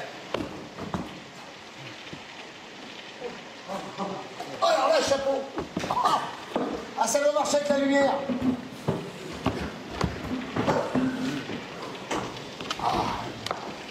Oh, ça c'est de la pluie, hein. Alors on en est où? C'est un match nul, c'est ça? C'est une sacrée surprise, vous ne trouvez pas? Ouais. Vous savez, tout à l'heure quand l'autre type m'a cherché, ça veut rien dire, vous comprenez, mais moi je démarre au quart de tour. Alors quand il m'a dit que j'étais un justicier, un sadique et tout ça, n'importe qui à ma place aurait perdu son sang-froid. Il a essayé de me piéger, je crois. Et il a réussi. Ben alors, d'accord, il a réussi. Alors, je suis comme ça, ben je peux rien, non? Ça me remue, ce procès. Je vous garantis que je suis sincère. Mais nous le sommes tous. Quel merdier! 6-6, moi ça me fait gerber. Bon, alors qu'est-ce qu'on va faire? Vous croyez qu'on va réussir à renverser la vapeur? Ça m'étonnerait que ces 6 connards changent d'avis. Bon, il y en a déjà 5 sur 6 qui ont changé d'avis une fois. Je vois pas pourquoi on n'arriverait pas à les faire revenir sur leur décision. Ah oui, mais comment? Bah, par la logique. Ah, la logique, je craque. Mais laissez-le parler, cette folle ici, à savoir. Vous voulez mon avis? Allez-y. Faut laisser tomber. Ça va pas, qu'est-ce que vous racontez là? Ces mecs là-dedans, ils croient qu'ils ont une mission, tout à coup ils changeront plus d'avis maintenant. Il n'y a qu'à parler au juge, sinon on en a pour la nuit. Il n'y a qu'à lui dire qu'on n'est pas d'accord, putain de merde, qu'on est bloqué, je m'en tape après tout. Je vais pas me casser la tête pour ces racailles. Enfin, c'est ridicule, vous avez prêté serment, vous pouvez pas abandonner. Pourquoi pas? Ben, ça serait pas honnête. Ah, vous n'avez qu'à voter non coupable alors? J'ai voté coupable parce que je pense qu'il est coupable. Oui, mais en même temps, vous n'en avez rien à foutre. Rien à foutre. Bon, écoutez, arrêtez. Ça ne mène nulle part, tout ça. Et qu'est-ce qu'il me veut, lui? J'ai le droit de donner mon avis en toute honnêteté, non? Bien sûr. C'est mon avis que vous trouvez nul? C'est ça. Bon, on aimerait bien continuer, messieurs, si vous voulez bien. Mais comment une cause, lui? Ah, vous pouvez pas baisser les bras, un jury bloqué, ça compte pour du beurre. Ils vont être obligés de refaire le procès avec d'autres jurés. C'est ça que vous voulez? Mais on est un jury bloqué. S'il vous plaît, on vous attend. Écoutez, voilà ce que je pense, on n'y arrive pas. Je suis prêt à aller voir le juge pour lui dire qu'on reste à 6-6, qu'on n'arrive pas à se mettre d'accord. Moi, je marche, c'est qu'aller voir le juge et laisser le gosse se démerder devant notre jury. Je ne crois pas que la Cour acceptera ça. Nous n'avons pas délibéré suffisamment longtemps. On peut toujours essayer. Je ne suis pas pour. Il n'a aucune chance de s'en sortir devant un autre jury. Vous le savez très bien. Notre jury est bloqué. Personne ne va changer d'avis maintenant. Faut le dire au juge. Alors vous, en votre âme et conscience, vous n'avez pas le plus petit doute sur la culpabilité du gosse? Non! Je vous demande pardon, mais peut-être vous ne comprenez pas vraiment le sens de « en votre âme et conscience ». Comment? Je comprends pas vraiment. Mais pour qui vous vous prenez? Vous avez vu ça? Ah, mais ils sont tous pareils, ceux-là. Hein? Ils arrivent chez nous ventre à terre, là. Trop contents de quitter la merde qu'ils ont chez eux. Et avant qu'on ouvre le bec, ils veulent nous le clouer. Non mais quel culot, ces mecs. Dites donc, personne ne vous a demandé d'où vous venez, vous? Non, mais moi, je suis né ici, mon pote. Et votre père? Laissez-le, ça ne fait rien. Écoute-moi bien, mec. Personne n'a à dire ce que je comprends ou pas ici. Surtout pas lui. Sinon, je pourrais bien lui arroger la gueule. À ce Polak. Arrêtez de vous chamailler, bon Dieu. On peut revenir à notre affaire, oui? Si vous voulez bien, je veux revenir sur un élément important sur lequel l'accusation a beaucoup insisté. le fait que le gosse ne se soit pas souvenu tout de suite des films qu'il affirme avoir vus à l'heure du meurtre. Ce monsieur aussi l'a souligné. Bah, parfaitement. C'est son seul alibi et il a été incapable de l'étayer par quelque détail que ce soit. Si vous étiez à la place du gamin, vous croyez que vous auriez pu vous souvenir de détails, comme vous dites, après avoir reçu le poing de votre père sur la figure? Je pense que oui. Il n'a aucun souvenir ni des films ni des acteurs qu'il a vus, parce qu'il n'était pas au cinéma ce soir-là. La police lui a fait subir un interrogatoire dans la cuisine, à 2 pas du cadavre de son père, dans la pièce d'à côté. Dans les mêmes circonstances, vous croyez que vous auriez pu vous souvenir de quoi que ce soit? Absolument. Sous le coup d'une émotion pareille? Sous le coup d'une émotion pareille. Oui. Au tribunal, la mémoire lui est revenue. Il a pu dire exactement le titre des films et les acteurs qui jouaient dedans. Oui, son avocat a lourdement insisté là-dessus. Bah, 3 mois après le meurtre, c'était facile de se renseigner sur le programme du cinéma ce soir-là. Il n'avait plus qu'à le faire apprendre par cœur au gamin. Non, émotion ou pas. Ce qui compte pour moi, c'est qu'il n'ait rien pu dire aux policiers après le meurtre. Je voudrais vous poser une question personnelle. Je vous en prie. Où étiez-vous hier soir? Chez moi. Et le soir d'avant? Et vous jouez à quoi, là? Non, tout va bien. En sortant du tribunal, je suis passé à mon bureau, j'ai travaillé jusqu'à 20h30 et ensuite je suis rentré chez moi me coucher. Et le soir d'avant? Le soir d'avant, c'était mardi. Ah oui, mardi soir. Ah oui, c'était le soir du tournoi de bridge. J'ai joué au bridge. Et lundi soir? Quand vous serez arrivé à Noël dernier, vous nous réveillerez, d'accord? Lundi soir, oui, lundi soir. Ah oui, lundi soir, oui. Je suis allé au cinéma avec ma femme. Alors c'était quel film? Un film policier très bon. Meurtre dans la 10e rue. Il y avait un deuxième film, non? Oui, attendez. L'extravagante Madame quelque chose. Madame Plumer. Non, Madame Plumer. Oui, c'est ça. L'extravagante Madame Plumer. Excusez-moi, non, j'ai vu, ce film, c'est L'étourdissante, Madame Plumer. Oui, l'étourdissante Madame Plumer, oui, oui. Oui, c'est ça. Qui joue là-dedans? Barbara Long, je crois. Une très jolie brune. Hein. Barbara Long. Ou Lane, ou quelque chose d'approchant. Hein. Qui d'autre? Les autres, je les connaissais pas. C'était pas un grand film, le deuxième. Il n'y avait pas d'acteur très connu. Vous n'étiez pas sous le coup d'une forte émotion? Non. C'est vrai. L'expérience me semble concluante. Tu parles d'une expérience? Je trouve ça important, moi. Quoi, ce type se rappelle pas quel rigolo jouait dans ce navet, et ça prouve que le morveux était vraiment au cinéma? Non, mais ça ne prouve pas non plus qu'il n'y était pas. Il aurait très bien pu y être et oublier ce qu'il a vu. C'est concevable. Ce monsieur a oublié quelques détails. C'est tout à fait normal. Donc c'est encore plus normal que le gosse ait eu un trou de mémoire dans la situation où il se trouvait, enfin. Quand on vous accuse de parricide, hein, ça vous rafraîchit pas forcément les ménages. Pose toujours, tu m'intéresses. Fourrez-vous ça dans le crâne une fois pour toutes. Pour moi, ce gosse est coupable, même si vous gaspillez votre salive jusqu'à la dernière goutte. Tiens, filez-lui une de vos pastilles pour la gorge, je vais en avoir besoin. Je n'en ai plus. Je pense à quelque chose qu'on a complètement laissé de côté, l'histoire du psychiatre. Vous savez, il avait témoigné pendant très longtemps. Oh non, mais lâchez-nous avec votre psychiatre, tous des voleurs. Comment ils bourrent le mou à tout le monde, c'est une honte. Moi j'en ai 3 qui se garent chez moi. Faut les voir complètement barges. S'il vous plaît, je voudrais éclaircir quelque chose, vous permettez? Le témoignage d'un psychiatre, ça vaut rien. Mais laissez-le parler. Quand il aura fini, vous pouvez déverser votre fiel sur les psychiatres pendant 5 minutes, s'il vous plaît. Allez-y, monsieur.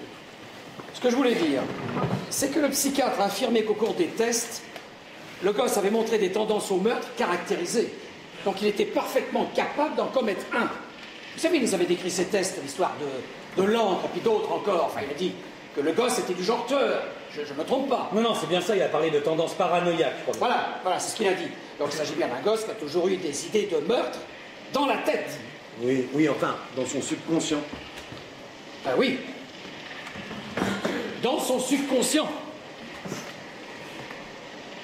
À lui. Je vous demande pardon. Puisqu'on en parle... Oh, l'autre avec son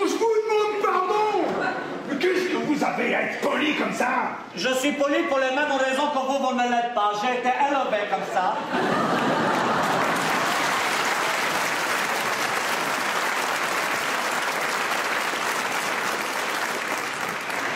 Comme la plupart des hommes, beaucoup d'entre nous sont des assassins en puissance, mais très peu passent à l'acte. Nous nous sommes inventés des barrières pour nous protéger de nous-mêmes.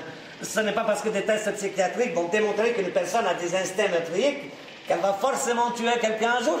Ce ne peut pas être une preuve. Mais pourtant, la Cour a tenu compte du témoignage du psychiatre. Personne ne peut empêcher l'accusation de s'en servir. Le procureur voulait imposer une image bien précise du gosse et le témoignage du psychiatre tombait à pic. Si on nous faisait passer ces tests à auto-CC, on serait étonné du résultat. Pourtant, jusqu'à présent, personne n'a tué personne. Être capable de tuer ne veut pas dire forcément qu'on va tuer. Pas forcément, mais c'est possible. Le psychiatre dit que le gosse est capable de tuer. Peut-être qu'il l'a pas fait, mais peut-être qu'il l'a fait. Vous venez de dire que le témoignage d'un psychiatre ne valait rien. Oh, fou!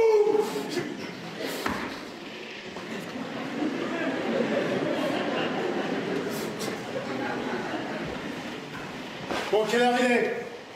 6h moins 5. Bon Dieu, qu'est-ce qui tombe? Bah alors là, vous pouvez dire adieu à votre match, hein. Excusez-moi. Je voudrais bien revoir ce couteau. Bon, on reste bloqué à 6 à 6. Quelqu'un a une suggestion? Oui, moi, si on allait manger, là. On pourrait attendre jusqu'à 7h, ça nous laisserait encore 1 heure pour discuter. D'accord, allons-y. Vous savez, quelque chose me turlupine, et puisqu'on est bloqué là, hein, autant en parler. Alors voilà, c'est l'histoire de la plaie, l'angle du couteau qui a frappé vers le bas. Attendez, on va pas recommencer. On nous a bassinés avec ça en long, en large et en travers. Oui, je sais bien, mais moi ça me turlupine. Ce garçon fait 5 pieds et demi. Son père en faisait un peu plus de 6. Ça fait plus d'un demi-pied de différence, 15 cm.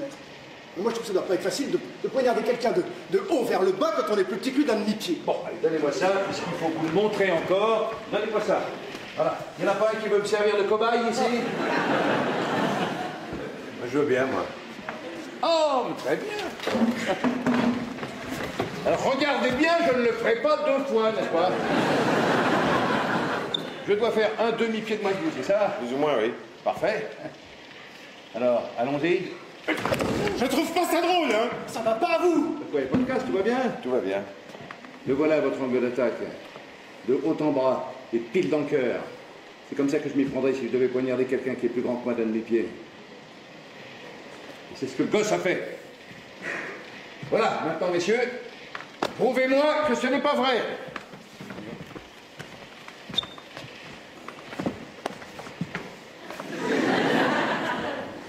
Non, vers le bas et en plein cœur, il n'y a rien à dire, là. Attendez, faites voir.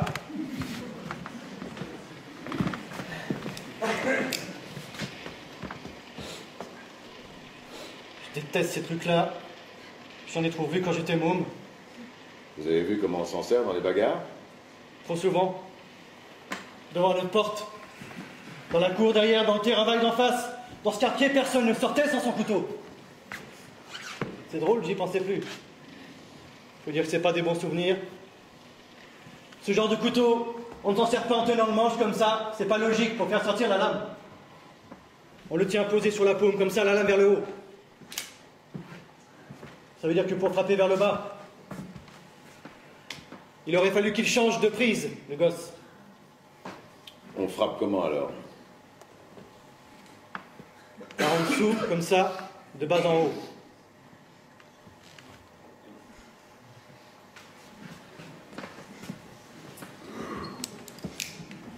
Voilà. Quelqu'un qui a l'habitude du cran d'arène s'y prend pas autrement. Vous en êtes sûr? J'en suis sûr, il n'y a que comme ça qu'on peut s'en servir. Le gosse avait l'habitude de manier ce genre de couteau, tout le monde était d'accord là-dessus. C'est vrai? Vous pensez qu'il aurait pu attaquer son père de la manière décrite au tribunal? Pas avec l'habitude qu'il avait de ce couteau. Il l'aurait frappé de bas en haut. Mais qu'est-ce que vous en savez? Vous étiez avec eux dans la pièce? Non. Mais vous non plus, ni personne d'autre d'ailleurs. Ah oui, où ça mène votre charabia? Ah, j'y crois pas. Ah, j'y crois pas. Bon, d'accord, il sait se servir d'un couteau. Mais ce n'est pas pour autant que la plaie telle qu'elle est, l'innocent. Voilà, écoutez-le, c'est lui qui a raison. Qu'est-ce que vous en pensez, monsieur? Je sais pas. Comment je ne sais pas? Non, je sais pas, non. Et vous, monsieur? Non mais attendez, d'après la femme d'en face... Écoutez, je vais vous dire. J'en ai marre de tout ça, hein. Ça nous mène nulle part, toute cette parlotte. Je vous l'ai débloqué, la situation, moi. Allez, je change d'avis, je vote non coupable. Quoi?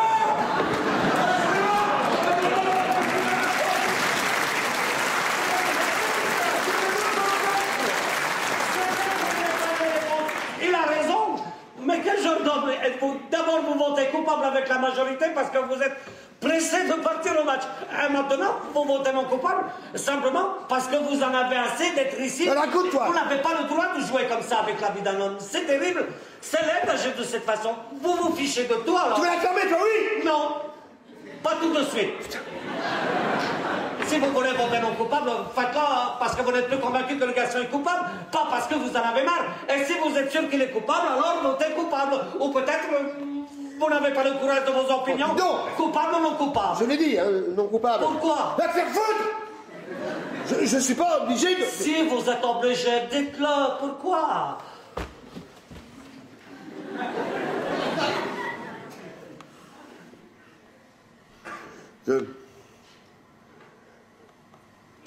Je pense qu'il n'est pas coupable.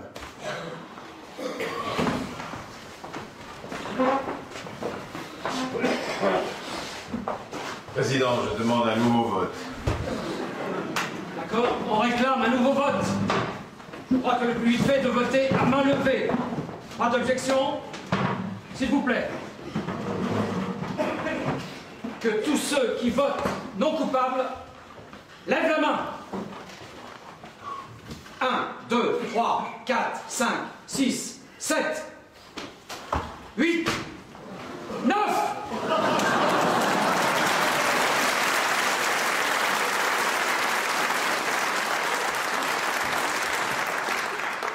Maintenant, ceux qui votent coupables.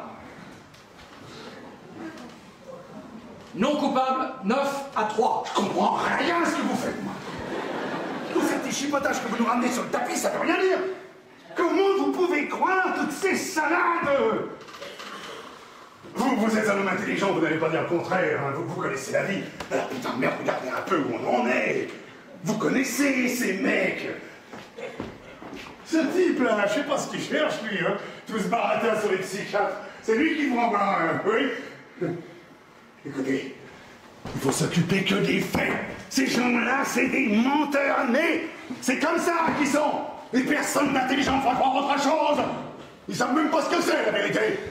Enfin, il n'y a qu'à les regarder. Ils sont pas comme nous. Ils pensent pas comme nous. Ils agissent pas comme nous. Par exemple, il leur en faut pas beaucoup hein, pour zigouiller quelqu'un. Ben, c'est vrai, mon Dieu, tout le monde sait ça. Ils se font la gueule avec du vin rouge ou des trucs pour marcher comme ça. Ils arrêtent pas de se saouler. Et alors, t'as gêne pas, toi, vas-y. Claque la porte pendant que t'y es. Donc, dès qu'ils sont bourrés, tiens, pan. Il y en a un allongé, un mort, un trio. Oh, on ne veut pas être comme ça, hein. C'est dans leur nature. Ils sont violents. La vie humaine, ça veut pas dire la même chose pour eux que pour nous. Mais vous allez, vous. C'est ça, oui. Et par la même occasion, la vie vous les oreilles. Vous en avez besoin. Non, mais vous allez m'écouter, oui. Je vous dis que ces gens-là se bourrent la gueule à longueur de journée. Ils n'arrêtent pas de se bagarrer. Alors quand il y en a un qui clame, bon, il a clamsé. Ils en ont rien à foutre. La famille, ils en ont rien à foutre. Ils se reproduisent comme des bestioles. Un père, une mère, ça veut rien dire pour eux. Oh, bien sûr, il y en a des bons parmi eux, il y a des bons partout, je suis pas bien à dire. Hein, ça... J'en ai même connu qui étaient pas mal, mais attention, hein, c'est l'exception. Mais vous savez que vous êtes un malade?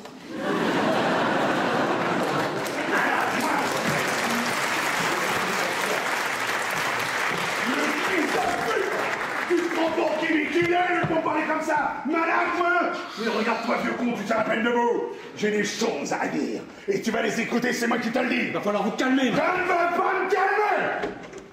Il n'y a pas un seul de monde dans toute cette tragade, vous entendez? Pas un seul! Alors laissez-moi vous dire, bande de tarés! Surtout vous, là. Vous qui savez tout, surtout. On est en danger, nous autres. Mais vous le voyez pas? Ces gens-là nous envahissent. Ce gosse-là, sa race, elle est en train de se multiplier 5 fois plus vite que nous. 5 fois, hein? Ah ben c'est officiel, c'est dans les statistiques. Mais c'est des bêtes sauvages. Ils sont contre nous. Ils nous détestent. Ils veulent nous éliminer. Et arrêtez de me regarder comme ça, vous. C'est un vrai danger, mes bons dieux. On vit une époque dangereuse. Si on fait pas attention, si on s'en débarrasse pas à la première occasion, c'est eux qui vont nous avoir. Ils vont nous asphyxier. Ils vont nous bouffer. Ta gueule. Ah oui, c'est ça, vous vous prenez pour des petits génies, hein. Mais vous feriez mieux de m'écouter. Ils sont vicieux. C'est des abrutis, c'est des enragés. Ils sont prêts à nous couper les couilles. Oui, c'est ça leur plan, hein. Nous couper les couilles. Je vous préviens, le voyou qu'on juge, là, faut pas le lâcher. C'est au moins inconscient. Il faut le supprimer avant que ses frères nous suppriment. La loi, je m'en fous. Eux aussi, ils s'en foutent. Moi, je vous le dis. Bon, ça suffit maintenant. On vous a assez entendu. Mais je vais te passer la tête, ma petite con, c'est ça que tu veux dire. On vous a assez entendu, alors à présent, vous allez vous asseoir et fermer votre boîte à ordures.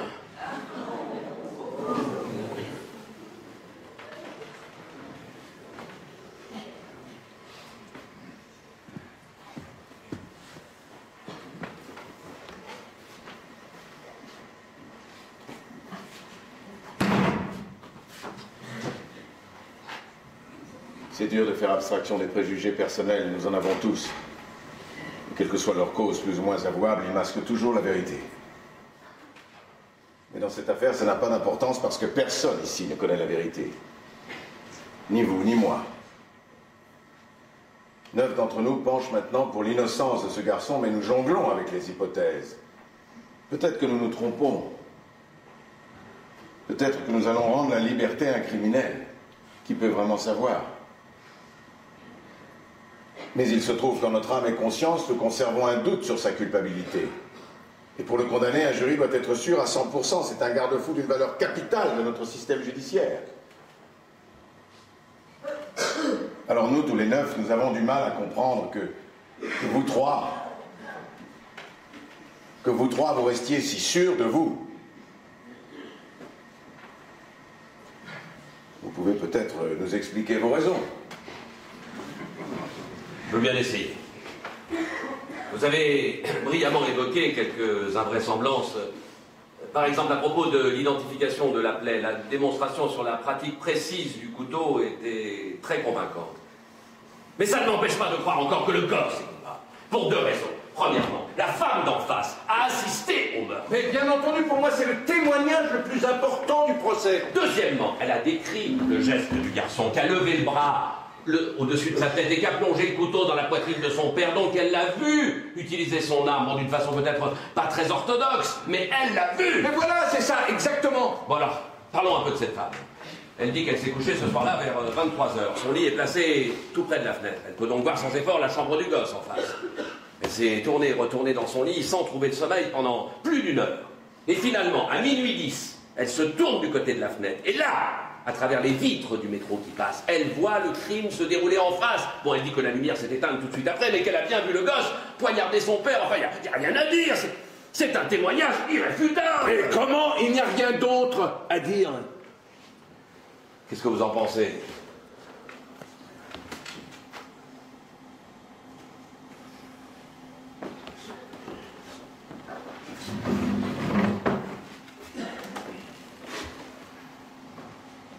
Et vous? Moi je sais pas. Il faut tenir compte de tant de choses là, c'est vraiment pas facile, hein. Ah, franchement, je ne vois pas comment on pourrait faire acquitter ce gamin. Comment on s'est retrouvé dans tout ça? La femme affirme qu'elle l'a vu, le gosse. Qu'est-ce que vous voulez de plus? On se fout du reste. Peut-être que le gosse... Attendez, allez, on revote. On demande un nouveau vote, pas d'objection. Ok, j'ai changé d'avis, je suis pas coupable. Ouais. Allez, qui d'autre? On est 8 à 4, allez. Vous avez l'air de considérer ce changement comme un triomphe personnel. Oui, monsieur, j'aime la compétition, moi.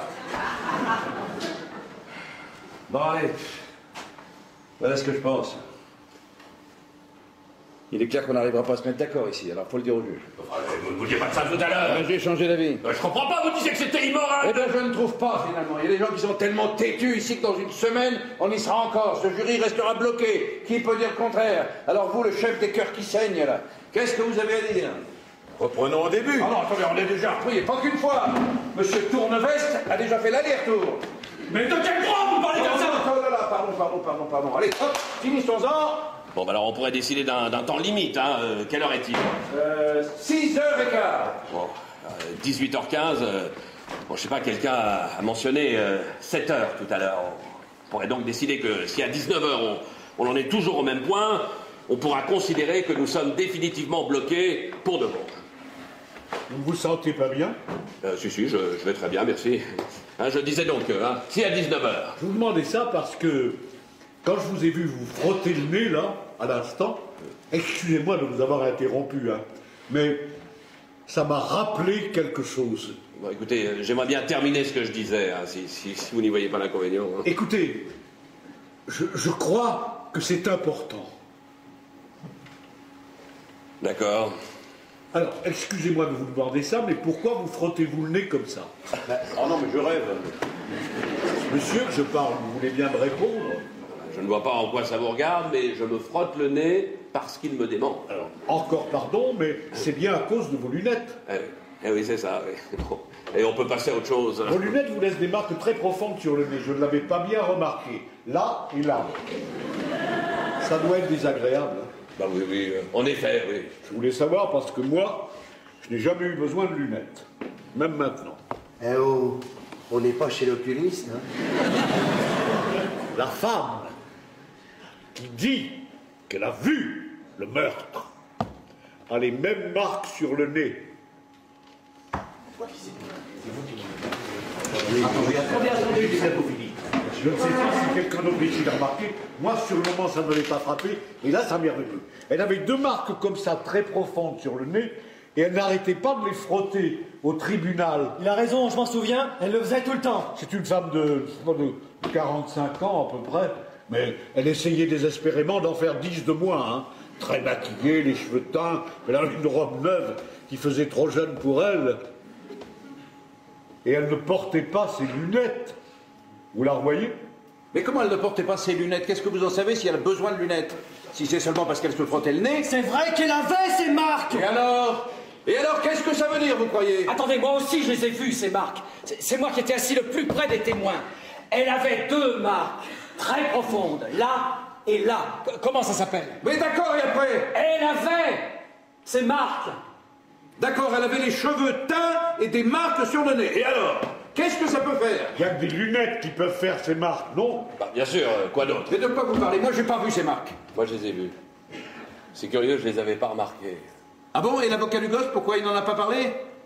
Nous sommes 12 personnes concentrées sur ce procès depuis 3 jours et 11 d'entre nous ont négligé ce détail. D'accord, Hercule Poirot.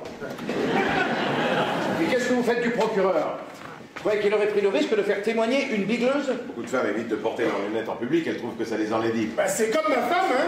Dès qu'on sort de la maison, elle enlève ses lunettes. Peut-être que le procureur ignorait qu'elle n'avait pas une bonne vue. Et voilà, c'est ce que j'avais dit. Très bien, d'accord, ok. Elle avait des marques sur le nez, des marques de lunettes, c'est parfait. Elle ne porte pas ses lunettes dehors pour qu'on la trouve sublime. Mais quand elle a vu le gosse trucider son père, elle était chez elle. Seule chez elle. Et voilà. Quand vous êtes au lit, vous gardez vos lunettes? Bien sûr que non, personne ne garde ses lunettes pour dormir. Donc on peut logiquement penser que quand cette dame se tournait et se retournait dans son lit en cherchant le sommeil, elle ne portait pas de lunettes. Mais qu'est-ce que vous en savez? Je ne sais pas, je le suppose. De même que je suppose qu'elle n'en portait pas au moment où elle s'est tournée vers l'appartement d'en face et qu'elle y a jeté un coup d'œil par hasard, a-t-elle dit. Elle a bien dit aussi que le meurtre s'était passé à ce moment précis et que la lumière s'était éteinte tout de suite après. Elle n'aurait donc pas eu le temps de prendre ses lunettes. Attendez, doucement là, doucement. Je suppose également qu'elle a vraiment cru voir le gosse et son père, alors qu'en réalité, elle n'a vu que des silhouettes. Mais comment pouvez-vous savoir ce qu'elle a vu? Comment ce mec sait tout ça? Non mais c'est extraordinaire. Vous ne savez même pas ce qu'elle porte comme lunettes. Si ça se trouve, elle est presbyte, ou peut-être qu'elle aime les lunettes de soleil, va savoir. Vous ne savez rien de rien. Ce que je sais, c'est qu'on peut douter que cette femme ait une bonne vue. Reconnaître une personne à 15 mètres en pleine nuit, sans lunettes. On ne peut pas envoyer quelqu'un sur la chaise électrique sur la foi d'un témoignage Ah non, ça suffit. Vous ne pensez pas que cette femme ait pu se tromper? Non. Vous pensez que ça n'est pas possible? Non, c'est pas possible. Bon, est-ce que c'est possible, monsieur? Oui, c'est possible, oui. Et je dis non coupable. Et vous pensez qu'il est coupable? Comment je pense qu'il est coupable? Mais je m'en fous. Vous tous, là, les rigolos et les intellos. Vous pouvez faire ce que vous voulez. Qu'est-ce que vous votez? Non coupable, c'est bien ce que vous voulez? Alors vous êtes le pire fils de pute que j'ai jamais vu.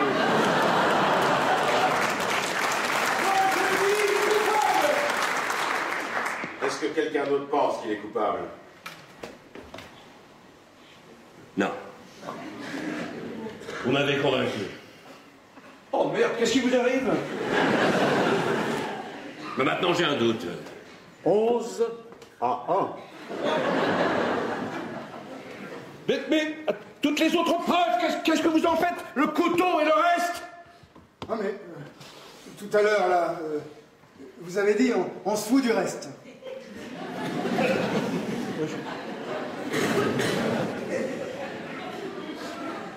Vous êtes seul. M'en fous d'être seul. C'est mon droit. Bien sûr. Bien sûr, c'est votre droit. C'est votre droit de vous obstiner à penser que tous ces gosses sont de la mauvaise graine, qu'ils ne feront jamais rien de bon, qu'ils sont tous lâches et menteurs. C'est votre droit de brandir l'étendard de la justice, mais vous n'en avez pas le monopole. Nous tous ici avons été désignés pour la défendre. Vous avez le droit de croire en bloc les déclarations des témoins à charge. Mais rien ne nous interdit d'y déceler la moindre faille susceptible de semer le doute dans nos esprits. C'est votre droit d'être fanatique de la peine de mort. Mais c'est notre droit d'hésiter à envoyer un être humain sur la chaise électrique pour un crime qu'il n'a peut-être pas commis. Vous êtes persuadé que tous ces gosses peuvent tuer leur père, c'est votre droit. Mais ce gosse-là, si nous ne sommes pas convaincus qu'il a tué le sien, il doit être jugé non coupable. C'est son droit.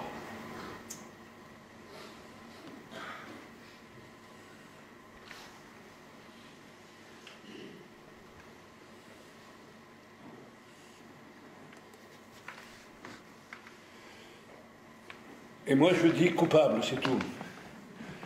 Nous voudrions entendre vos raisons. Vous les connaissez, mes raisons. Vous ne nous avez pas convaincus. Essayez encore. Prenez votre temps.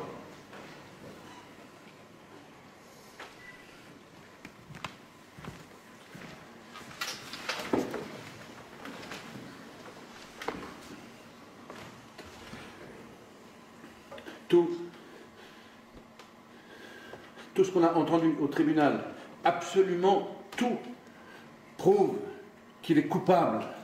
Mais vous me prenez pour un débile, ma parole. Bande de chochottes. Faites pas peur, vous savez.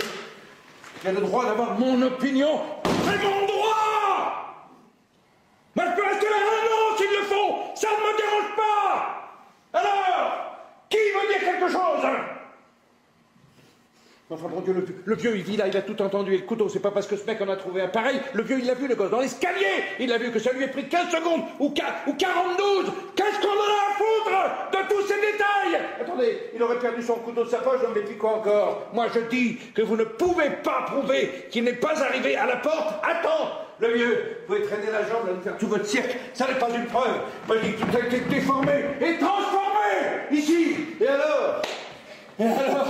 Toutes ces salades avec les lunettes de la bonne femme. Non mais qu'est-ce que vous en savez? Si elle les avait pas ou si elle les avait, elle est venue témoigner devant la cour, cette femme. Qu'est-ce que vous voulez de plus? Voilà, c'est tout ce que j'ai à dire. L'affaire est classée. Enfin, mon Dieu, le gosse, il a bien gueulé, je vais te tuer. C'est à son propre père qu'il l'a dit. D'accord? C'était une ordure, son père. Mais c'était son père! Cette pourriture! Je le connais, vous savez, je sais comment ils sont. Je sais ce qu'ils vous font, comment ils vous tuent à petit feu, jour après jour, mais mon Dieu! Mon Dieu! Je suis le canaille clair ici! Mais pourquoi je suis seul? Ça m'énerve le sang, ce couteau de le sang! Il me déchire le bide!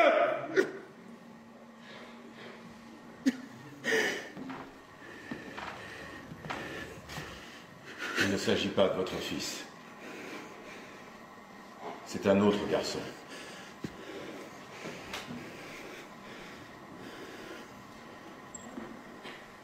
Laissez-lui la vie.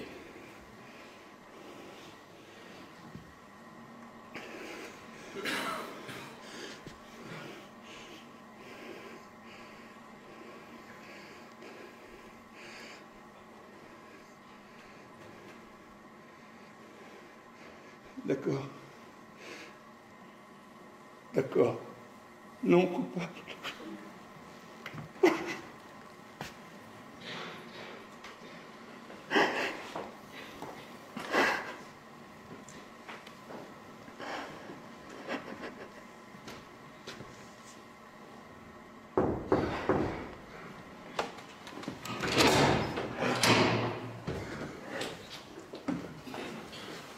Nous sommes prêts. Très bien, monsieur. Vous pouvez prendre vos affaires